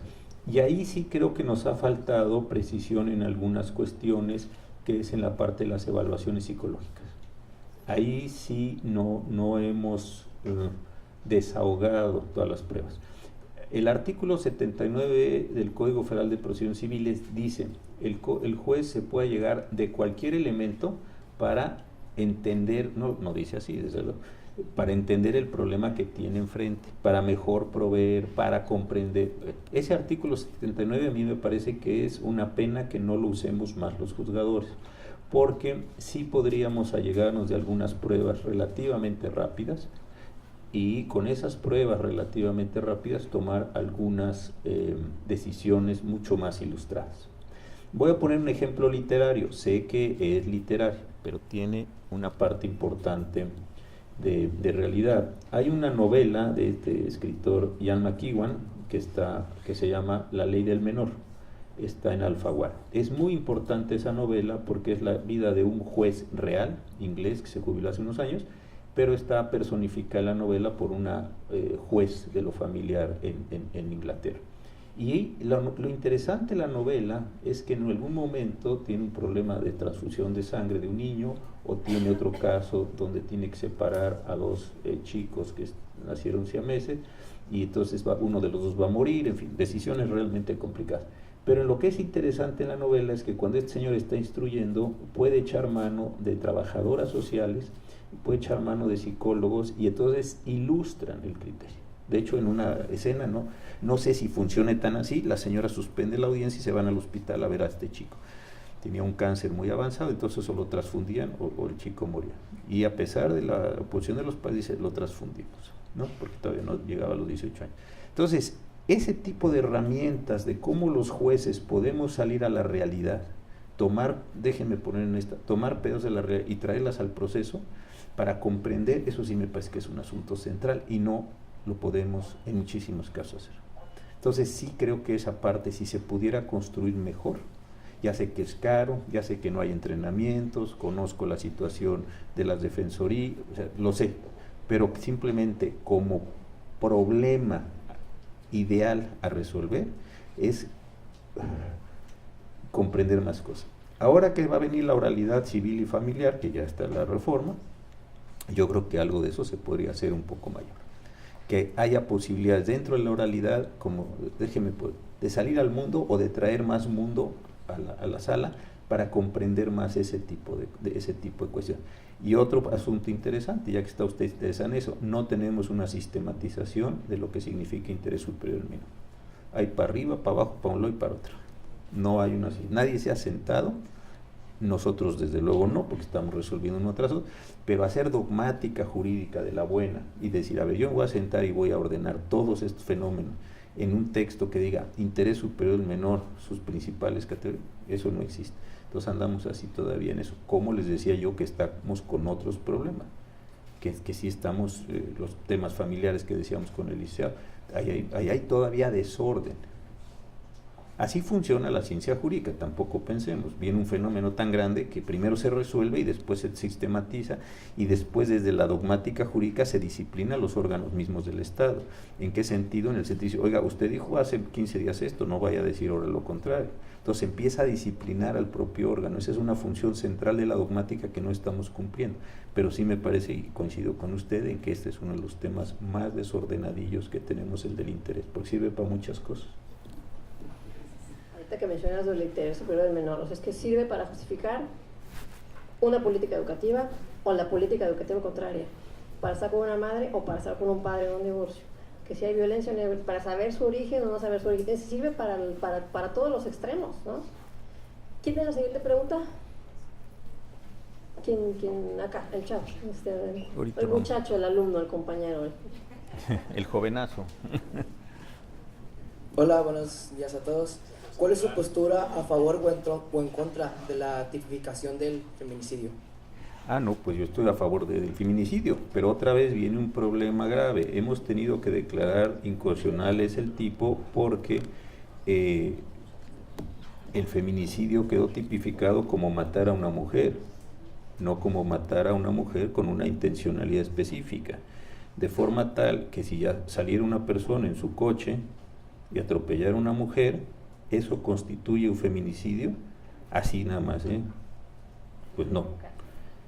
Sí, tuvimos un caso de esos. Entonces, sí, otra vez ese es el problema de las técnicas. Se escucha bien lo del feminicidio, es importantísimo resolver el feminicidio, pero hay que tener técnica jurídica.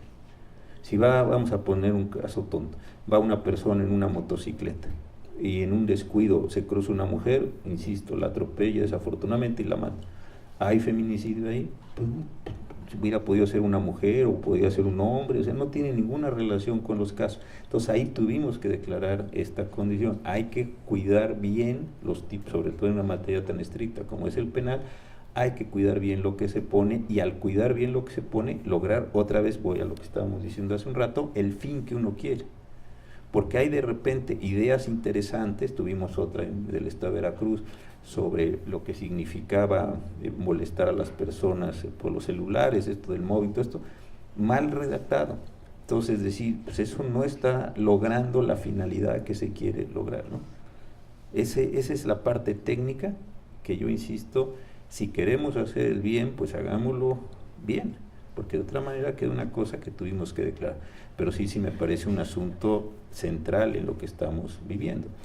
Estuve la semana antepasada en una sesión terriblemente complicada en términos emocionales en la corte no sé que no es exactamente el caso, pero voy a llegar ahí, con las familias de los desaparecidos, ¿no? Es aquello una cosa absolutamente espeluznante, ¿no? Lo mismo está pasando. ¿Por qué nos estamos ensañando con las mujeres? ¿Qué es lo que estamos haciendo? Hay cosas muy complicadas. Hay un libro de Mary Douglas, bueno, está más bien en una entrevista en Letras Libres, que la pueden ustedes bajar, está abierto. Busquen Mary Douglas, es la señora que más sabe de la historia de Roma, tiene unos libros muy importantes y acaba de publicar un manifiesto feminista. Y dice una frase que a mí me impresionó muchísimo y es importante por esto. Dice, hay momentos en la historia donde los hombres creen que el proceso civilizatorio pasa por imponerse de manera violenta a las mujeres. La frase me parece importantísima. Y ya está describiendo Roma, no está describiendo los días actuales. Entonces, ¿qué cosas pasan en una sociedad donde creemos que la modernidad o la razón, o todavía más importante, ya lo decía también la doctora Margarita, que estos momentos de angustia, que estos momentos de temor, de incertidumbre, creamos que son solubles o resolubles a partir del ensañamiento o a partir de la disposición o a partir de la subordinación de la mujer? Yo creo que esto es un problema importantísimo y la herramienta jurídica que contamos para eso es la tipificación bien hecha de los feminicidios.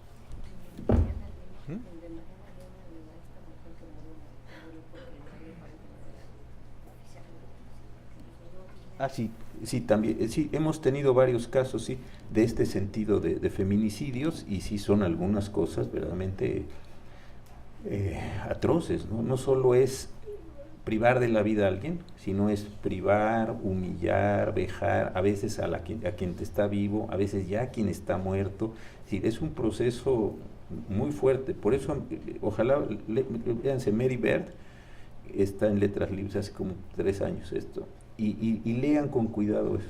Dice, ¿por qué los romanos, su cultura y todo lo que saben, pensaban que estaban haciendo civilización, que estaban haciendo modernidad, que estaban haciendo progreso a partir de estos procesos de dominación ya abierta, descarada, en fin. Ese yo creo que es un fenómeno bien interesante, ¿no? Y lo mismo lo ve uno con las fosas, ¿no?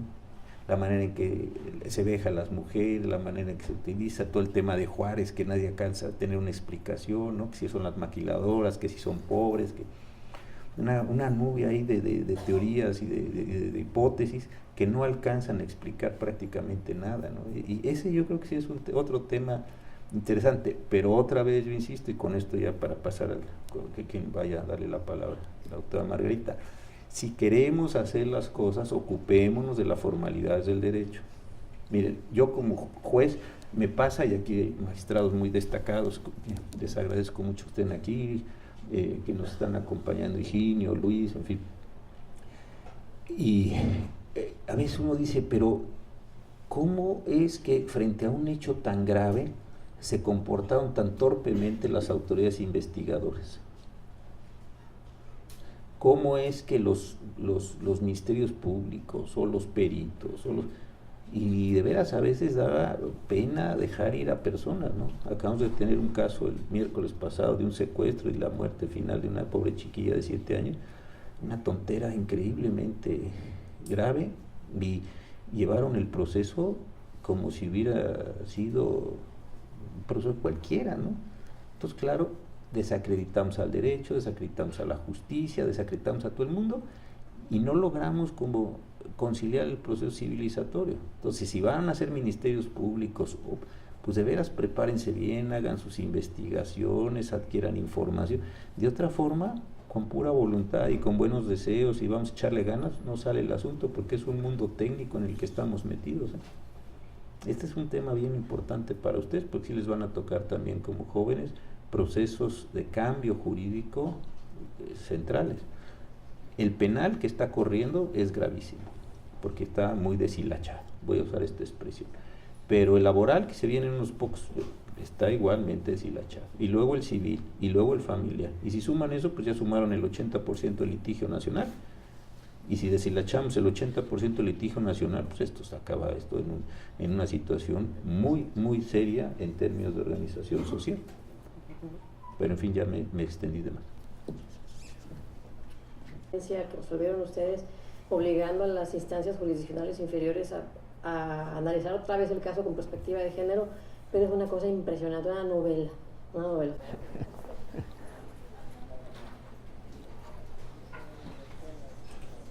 Buenas tardes, me llamo Sergio Alberto Pérez Bucio y mi pregunta va más que nada enfocada a lo siguiente. Tengo un hermano que está estudiando genética en el CCG de la UNAM y platico mucho con él y con su generación de compañeros. Ellos siempre me han preguntado, bueno, cuando tuvimos la plática, surgió el tema sobre cómo puede adaptarse el derecho a la innovación científica en la investigación genómica, porque ellos tienen grandes ideas, muy grandes ideas, pero por tratados internacionales y por bioética no les permiten continuar una investigación en procesos mayores para poder solucionar síndromes y enfermedades graves. Entonces, ellos me manifestaban que tenían esa duda, ese gran temor sobre hasta dónde el derecho los va a dejar llevar el proceso, si es para la mejoría de la calidad de vida de las personas. Y también no quisiera mencionar el término, pero es obligatorio porque esa es la duda que ellos tienen sobre el derecho para poder generar la eugénesis y para poder tener un amplio desarrollo en el sector científico, genómico y de investigación en México. Porque ellos consideran que el derecho limita el avance y la innovación científica en México. Y también es algo que a mí me interesa mucho, porque es algo que a todos nos debería de importar. Entonces, ¿cómo puede la Suprema Corte de Justicia legislar para permitir las investigaciones? Le voy a dar primero y a lo mejor de toda esta universidad. Eso, ya lo vi, que anda, ya anda tirando línea. Entonces, a ver, ahora que yo me jubile y usted sigue en esto, nos asociamos. No, fuera de broma. Lo que hacemos, lo que sí es un mundo muy importante. Segundo, tiene usted que darse cuenta que hay una competencia de interés, porque hay empresas, hay procedimientos, hay un montón de gente metida en la industria que pues, le parecerá bien que se mantenga el estado de cosas, porque el estado de cosas les es benéfico a ellos. Entonces, ahí también hay que entender que es un mundo de competencia. Entonces, simplemente. Tercero, hay problemas muy serios en lo que usted dice. En alguna charla ya hace varios años en la Facultad de Medicina de la Universidad Nacional, yo di una plática viendo las inconsistencias que había entre la Ley General de Salud, los reglamentos de investigación. La Ley General de Salud tiene 5 reglamentos, uno de ellos es de investigación, y el Código Penal. Entonces, verbos, y otra vez voy a lo técnico, los verbos son distintos en la Ley General de Salud, el Código Penal y el reglamento. Entonces, en uno es manipular, cortar, etc. Entonces, si usted se salva para la Ley General de Salud, a lo mejor no se salva para el Código Penal o viceversa. Es un tema que lo vi hace 5 años, 7 años, no lo he vuelto a revisar con toda franqueza. Pero sí creo, y una última, yo estoy en el patronato del Instituto Nacional de Medicina Genómica e hicimos un libro que está publicado en Tiranta, creo que un libro naranjas que se llaman Derecho y, ahí va a publicar la doctora Margarita próximamente un libro sobre Derecho y Políticas Públicas, pero ese libro de Derecho y, ahí hay uno que hace un mapeo, como se dice ahora, de toda la legislación en esa materia. Entonces échele un ojo y a lo mejor ahí encuentra que le resuelvan los temas. Y finalmente, si encuentra los obstáculos, pues son ese tipo de cosas que funcionan bien los bufetes gratuitos que hacen litigio estratégico. Y eso también es un mecanismo muy bueno. ¿Quieren ustedes que la Corte se pronuncie sobre algo? Pues hagan un litigio estratégico. ¿Y cómo se hace un litigio estratégico? Se identifica primero el caso. Cuesta a veces mucho trabajo. Segundo, se tiene que sostener la posición de las personas, porque las personas suelen empezar con mucho entusiasmo y luego ya no estar tan entusiasmadas cuando se dan cuenta que eso toma tiempo. Luego hay que preparar muy bien el caso, desde luego, acompañarlo de organizaciones, etcétera, y tratar de forzar que la Corte se pronuncie. Casos de esos, los de marihuana es un caso perfectamente conocido, algunos casos que hemos tenido donde personas que interrumpieron el embarazo han sido procesadas, las organizaciones no gubernamentales, las ONGs les llevaron el asunto, hay un rumor de que otras organizaciones les indemnizan a las señoras o les dan un dinero para que no continúen con su caso judicial, de hecho no aborten, en fin, hay abajo todo. Pero sí tiene que comprender esto, que es un mundo de intereses muy, muy, muy diversificados, y a unos lo que a usted le parece bien, a otros no les parece bien, simplemente porque pues, están teniendo una posición farmacéutica o biológica, me da igual, buenísimo. Entonces sí es un proceso, pero yo le daría como consejo, busque el libro ahí en Tirán, son unos naranjas, y ahí se llama así, algo genómica, ni me acuerdo el nombre del libro, pero es un grupo que me tocó coordinar con gente buenísima que se hizo en ese sentido. Y sígase por ahí para que estemos todos muy orgullosos de lo rico que va a ser usted. Es riquísimo. En toda la conferencia acerca de que usted piensa que el derecho ha ido a la baja, o sea, la calidad de ¿Piensa usted que como va a evolucionar el derecho en los próximos 20 años, vaya a mejorar o vaya a seguir decreciendo? Porque como nuestro trabajo como futuros abogados será hilar lo que usted marca, que está deshilachado de todo el proceso legal. ¿Será cierto que con nuestra capacidad y con las nuevas formas de tecnología y con todos los medios que tenemos a nuestro alrededor, seremos capaces de resolver estos problemas que a lo largo de la historia siempre han existido? Mire, de seguir en federal, la estructura general del orden federal, si no se corrige, a mí me gusta, y lo decía Margarita, a mí me gusta tratar de primero ver el problema más grande de todos, el más estructural de todos, porque si no uno empieza pues arreglando, ¿no? Es como si, ¿cómo vamos a arreglar este auditorio? Ah, pues vamos a quitar la televisión. O sea, a lo mejor la televisión es lo último que tenemos que arreglar. Hay otras cosas más importantes si es que quisiéramos transformar, en mi ejemplo tonto, este auditorio. Entonces yo creo que el elemento más estructural, si se puede hablar así, del orden jurídico mexicano es el sistema federal. Es lo más estructural, porque es lo que parte las competencias. Así, lo más grandote es ese orden. Y ese orden está muy desorganizado, muy desorganizado. ¿Por qué? Porque, y ya lo decíamos, como la federación desconfía de los estados, todo le quita un pedazo, lo corrige, luego le da una atribución, pero no toda, luego una parte, luego le supervisa. Ahí hay un mundo muy... Entonces, la estructura me parece que sí pronostica que nos vamos a seguir enredando en ese tema. Un segundo tema, y lo trabajan aquí en Monterrey el doctor Luis Fernando Pérez Hurtado, que es un tipo muy entusiasta y listo, es los problemas que estamos teniendo en la educación jurídica. Si esto que nosotros decimos que se trata de formalizar la sociedad, las relaciones, los individuos, etcétera, etcétera, lo están haciendo por personas poco competentes, pues uno puede pronosticar que no va a haber una mejor regulación jurídica. Es como si dijéramos, ¿cómo va a ser el programa de infraestructura en el país donde hay 2.000 escuelas de ingenieros, donde los ingenieros no saben ni calcular, donde no saben matemática? Pues mire, yo creo que la infraestructura general del país, dado que eso está generado y proyectado por los ingenieros, en mi ejemplo, y hay tantas escuelas malas de ingeniería, no creo que eso vaya a suceder. Y sí estamos en una situación muy complicada en temas de la profesión.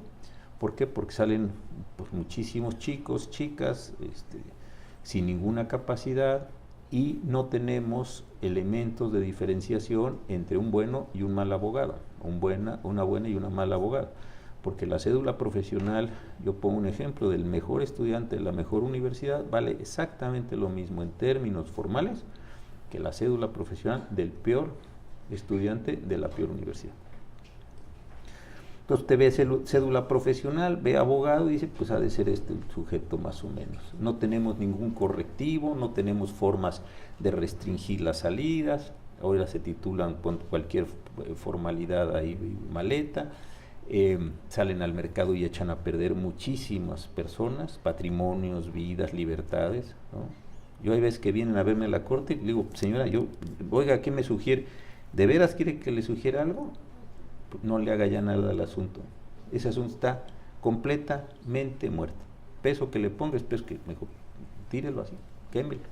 Peso que le ponga lo quema. Ya ese asunto, no es que me dice mi abogado que si, señora, ese asunto no lo levanta nadie normativamente hablando. Entonces sí hay un problema muy serio de la profesión, que también nosotros tenemos que ocuparnos más de la profesión. Porque, pues, insisto, si nos van a llamar a hacer las normas y no sabemos, ni siquiera tenemos una comprensión general de los fenómenos, pues vamos a echar a perder todavía más de lo que ya está echado a perder. Entonces, ese par de cosas me generan la idea de que esto puede no mejorar. Y puede haber un factor muy delicado, y es el que yo decía hace un rato. Si no se corrige la reforma penal, que está dando muchos problemas, se incrementa eso, la laboral, la civil, la familiar. Yo creo que eso es un asunto muy serio, porque en 2 o 3 años estaremos todos migrando a la oralidad. Oralidad penal ya estamos, oralidad laboral, oralidad civil y oralidad familiar. Y hay un tema que a mí me preocupa enormemente, y es este. Si usted litiga con la ley de amparo, la ley reglamentaria, el 105, etcétera, ¿cuál es el código supletorio? Pues el Código Federal de Procedimientos Civiles, ¿no? Pues es bastante claro. Muy bien. ¿Qué pasa si el Código Federal de Procedimientos Civiles, que se va a aprobar en la próxima legislatura, queda mal? Pues se fastidia todo el litigio federal, no solo el litigio civil o familiar. El litigio de la Ley Federal del Trabajo, o lo que va a ser, se fastidia porque no está desarrollado, se fastidia el de la Ley Federal de Procedimiento Administrativo, porque es el código supletorio de todo el litigio nacional. Bueno, eso ya de por sí generaría un completo desorden. Ahora, ese código tiene que hacerse para oralidad, y es el código supletorio de la Ley de Amparo, que no está hecho para oralidad. Entonces, Tener la capacidad técnica de imaginar todo eso va a ser una cosa de una gravedad, de una complejidad. Pero se presenta otro asunto interesante con ustedes en los estados. Una vez que entre en vigor, etcétera, ustedes no van a tener capacidad, no van a tener competencia jurídica para poder emitir su código de procedimientos civiles. ¿Por qué? Pues porque esa facultad se va a ir a la federación. Los estados van a tener que generar una legislación supletoria para todas sus leyes procesales estatales. ¿Sí me estoy explicando? Y segundo, si no quieren tener un código supletorio para todo el litigio de Nuevo León, y el de Tamaulipas y el de lo que sea, tienen que ser entonces leyes que sean completas. La ley de procedimiento administrativo tiene que ser completa y así sucesivamente. ¿Por qué? Porque está armado el litigio en ese sentido. Esto sí es un asunto serio. Entonces, ¿qué pasa si ceteris, todo el litigio quedara, todo el orden jurídico quedara bien? Yo no digo que vaya a quedar mal, quedara bien. Y usted echa a perder toda esta parte litigiosa por la dimensión de todo lo que se hizo en los últimos años de reformas constitucionales. Yo creo que eso sí exacerba enormemente los problemas sociales porque no pueden tener resolución jurídica. Ese sí para mí es un punto de preocupación mayor.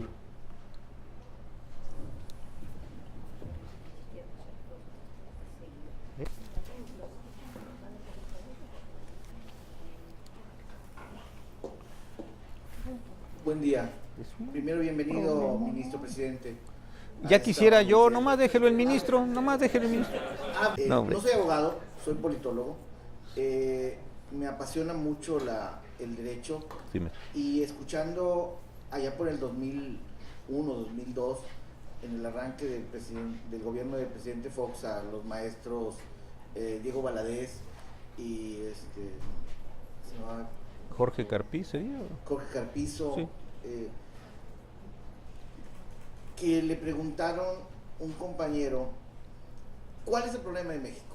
Y empezamos de innovación, de adecuar todo lo que viene, y teniendo el marco referencial que de entrada tenemos más todo.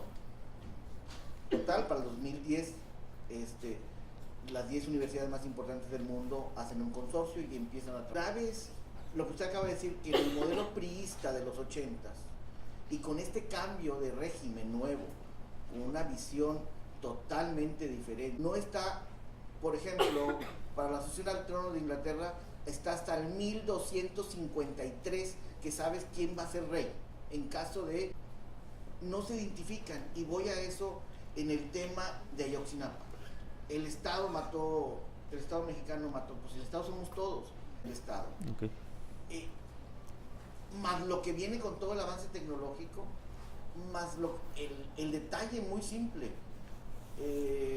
Ok, pero ya le capté la idea para que los otros dos chicos, sí, gracias maestro, para ahorita voy, y está muy bien, ya le capté por dónde. Histórico.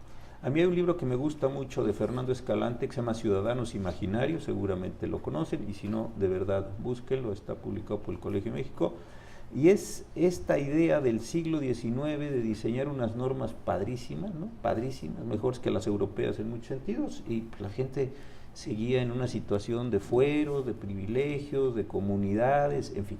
Y a veces eso me parece que sí nos ha estado pasando. Entonces yo creo que el problema es de varios niveles. Yo el primer problema que le veo es estrictamente social. ¿Qué hacemos para que las personas dejen de comportarse como se comportan si al comportarse como se comportan están contentas y les parece que es una situación agradable e interesante? Ahí hay un problema enorme. Si a mí me gusta hacer tal o cual conducta, ¿qué es lo que inhibe que yo haga esa conducta cuando yo estoy muy contento de hacerlo?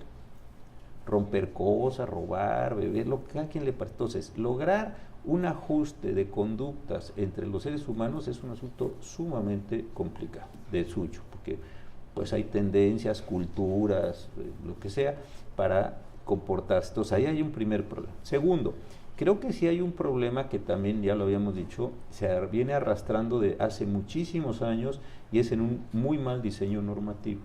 Yo de veras creo que, y voy a volver a mi ejemplo del sistema federal, al sistema federal lo hemos maltratado muchísimo. Como desconfiamos de los estados, se lo quitamos. Oiga, ¿lo va a poder hacer el centro? No sé, pero se los vamos a quitar porque los estados no lo van a hacer. Entonces sí hemos ido echando a perder estas cosas. Y un tercer problema que tiene que ver con este derecho, lo hemos platicado Margarita y yo varias veces, es que las personas que son designadas para hacer aquello que la ley les impone no lo saben hacer y no se les capacita. Hoy en la mañana que venía para acá venía leyendo un libro, un artículo sobre la educación en Singapur y me pareció increíble que decían los profesores en Singapur tienen que tomar 100 horas al año de capacitación. ¡Wow! Yo no lo sabía, lo aprendí hoy en la mañana. Entonces, uno dice, yo soy profesor, tengo el mejor sistema educativo del mundo, y además me tengo que preparar 100 horas al día de esto, me parece que eso está muy bien. Yo hace algunos años trabajé fui a hacer una estancia ahí en la Corte Suprema del Estado de Georgia, y los jueces tenían que tomar casi 100 horas de capacitación al año. O sea, usted por juez que sea y usted por listo que sea, usted se pone a capacitar. Y no en lo que usted quiera, no vamos a tomar clases de ping-pong, sino vamos a tomar cosas un poco serias que nos ayuden a la función, ¿no? Entonces, sí creo que ahí hay un problema central de muchas personas que son designadas para hacer cosas que no tienen la más remota idea de lo que van a hacer. Y eso también afecta muchísimo al Estado de Derecho. Entonces, sí creo que es un problema histórico de muchísimos años, que ponemos a la Constitución cosas que ni vienen mucho al caso, luego se las quitamos, luego generamos ideas. Es decir, ahí me parece que hay un desorden extraordinariamente grande y creo que sí hay problemas, y lo digo con franqueza, creo que cualquiera que hubiera ganado la presidencia se hubiera encontrado con problemas muy semejantes porque estamos arrastrando unos vicios pavorosos de años en ese sentido. Y quien dijo eso fue Estado de Derecho, fue el presidente Zedillo, alguna vez que le dijo, ¿qué necesita México, presidente Zedillo? Y dijo, y tiene usted toda razón, Estado de Derecho. Y le hemos querido entrar de distintas maneras, lo hemos medido de distintas formas, etcétera, etcétera. Yo no sé si le sirva, y me voy a echar un comercial. Héctor Aguilar Camín publicó un libro que dice ¿y ahora qué? Lo publicó, me parece que en Debate, en alguna de los sellos de Random House, y él lo coordina, y a mí me tocó escribir un artículo largo, que la verdad creo que quedó bien, de Estado de Derecho. Ahí se lo recomiendo, maestro, por si después me escribe a la Corte, ahí lo conversamos. Y de los juicios orales. A ver, yo creo que sí hemos avanzado en algunas cosas y seguimos detenidísimos en otras cosas. ¿Cuántos policías saben hacer, y usted hacía muy bien la distinción hace un rato, maestro, no solo cadena de custodia, sino acopio, identificación de las informaciones? ¿Cuántos policías de todo el país saben hacer esto? Alguna vez oí al doctor Mondragón hace ya varios años que decía que las fuerzas policíacas, dijo él, lo escuché en Guadalajara, se componían de 400,000 personas. Vamos a suponer que son 400,000 personas.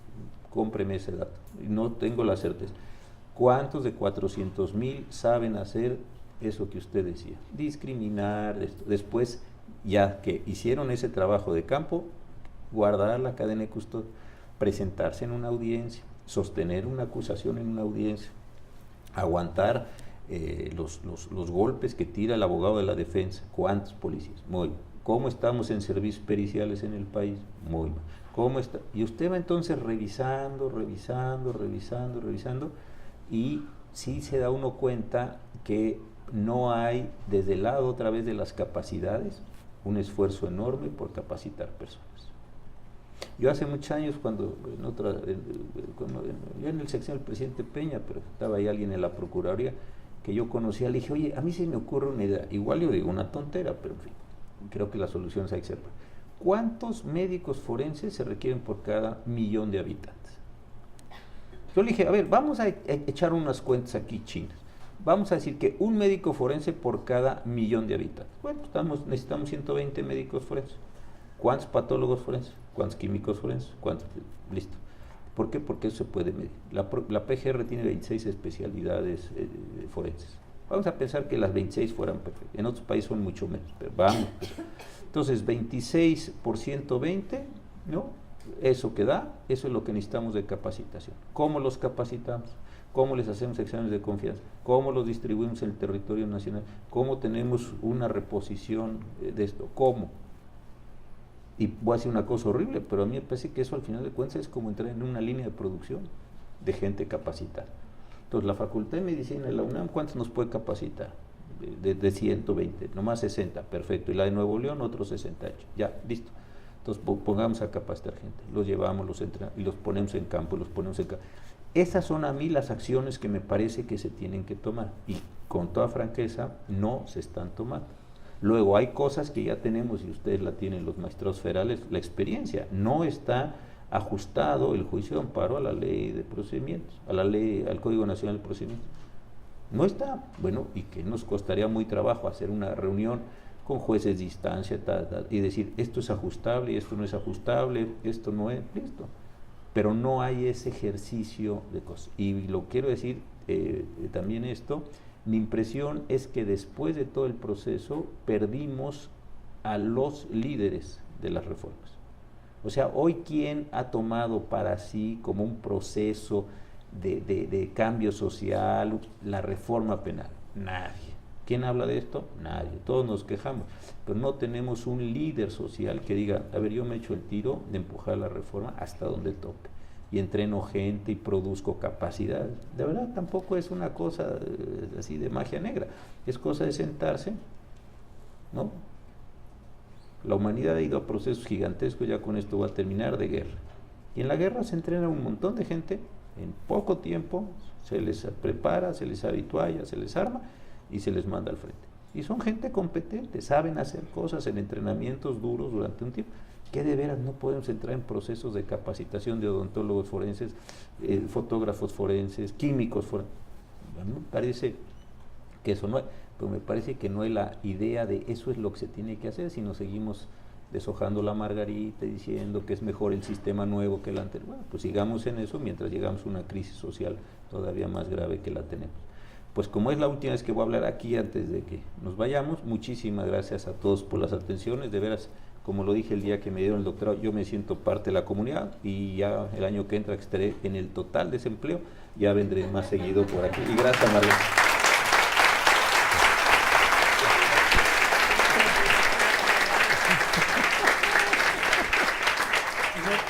Espérenme tantito. Bueno, ha sido Siéntese, ahorita lo recibo. un honor tener entre nosotros a una mente tan brillante, jurídicamente hablando. Ya ven porque al principio les dije que no era así como una frase abstracta ni vacía.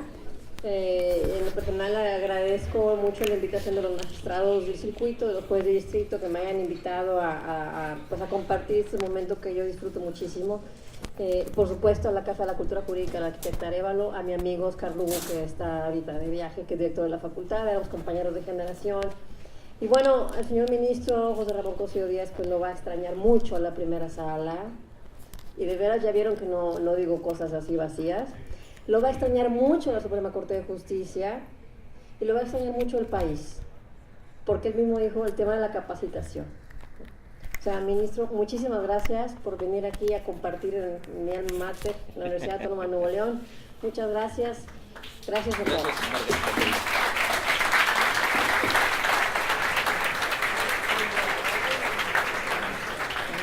Agradecemos al ministro de la Suprema Corte de Justicia de la Nación, es un libro José que no es Ramón propiamente Cosío memoria. Díaz. Qué bonito. Es Hay un momento ensayo. de solicitarle al Bueno, doctor lo veo. Gerardo Ensayo Enrique mío Muñoz sobre Maldonado, Puente director del Sistema de Estudios de Posgrado, brinde un mensaje y haga entrega de reconocimiento al ministro de la Suprema Corte, José Ramón Cosío Díaz.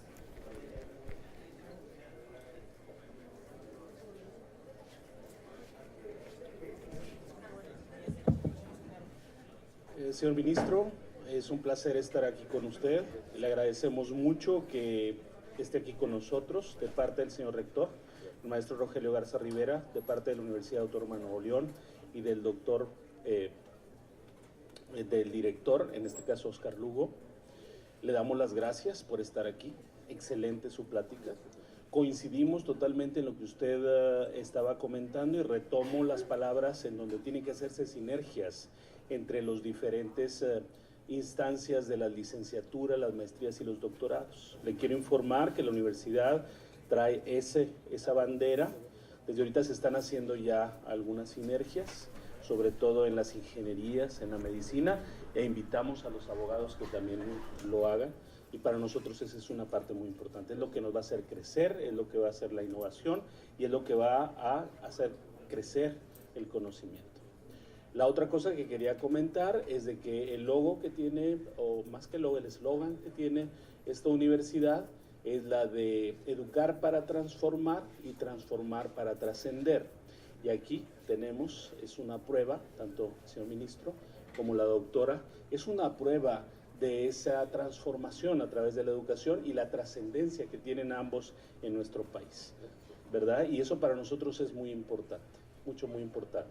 Me voy a permitir darle un reconocimiento de parte de la Universidad Autónoma de Nuevo León, me voy a permitir leerlo.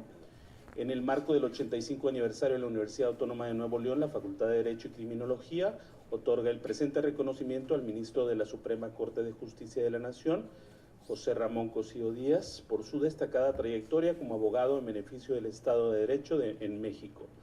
Ciudad Universitaria, 7 de septiembre del 2018, el maestro Rogelio Garza Rivera, rector, y el maestro Óscar P. Lugo Cerrato, director de esta facultad.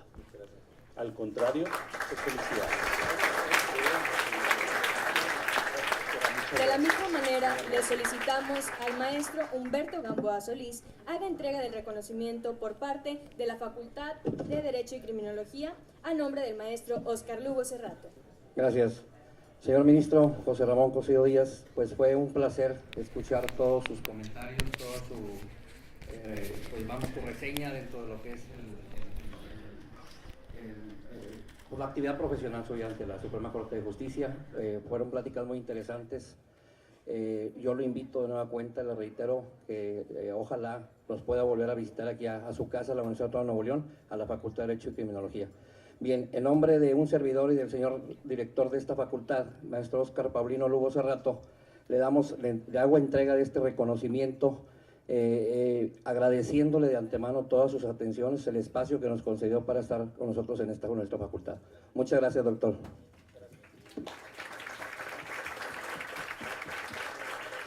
Pues bueno, pues muchas gracias a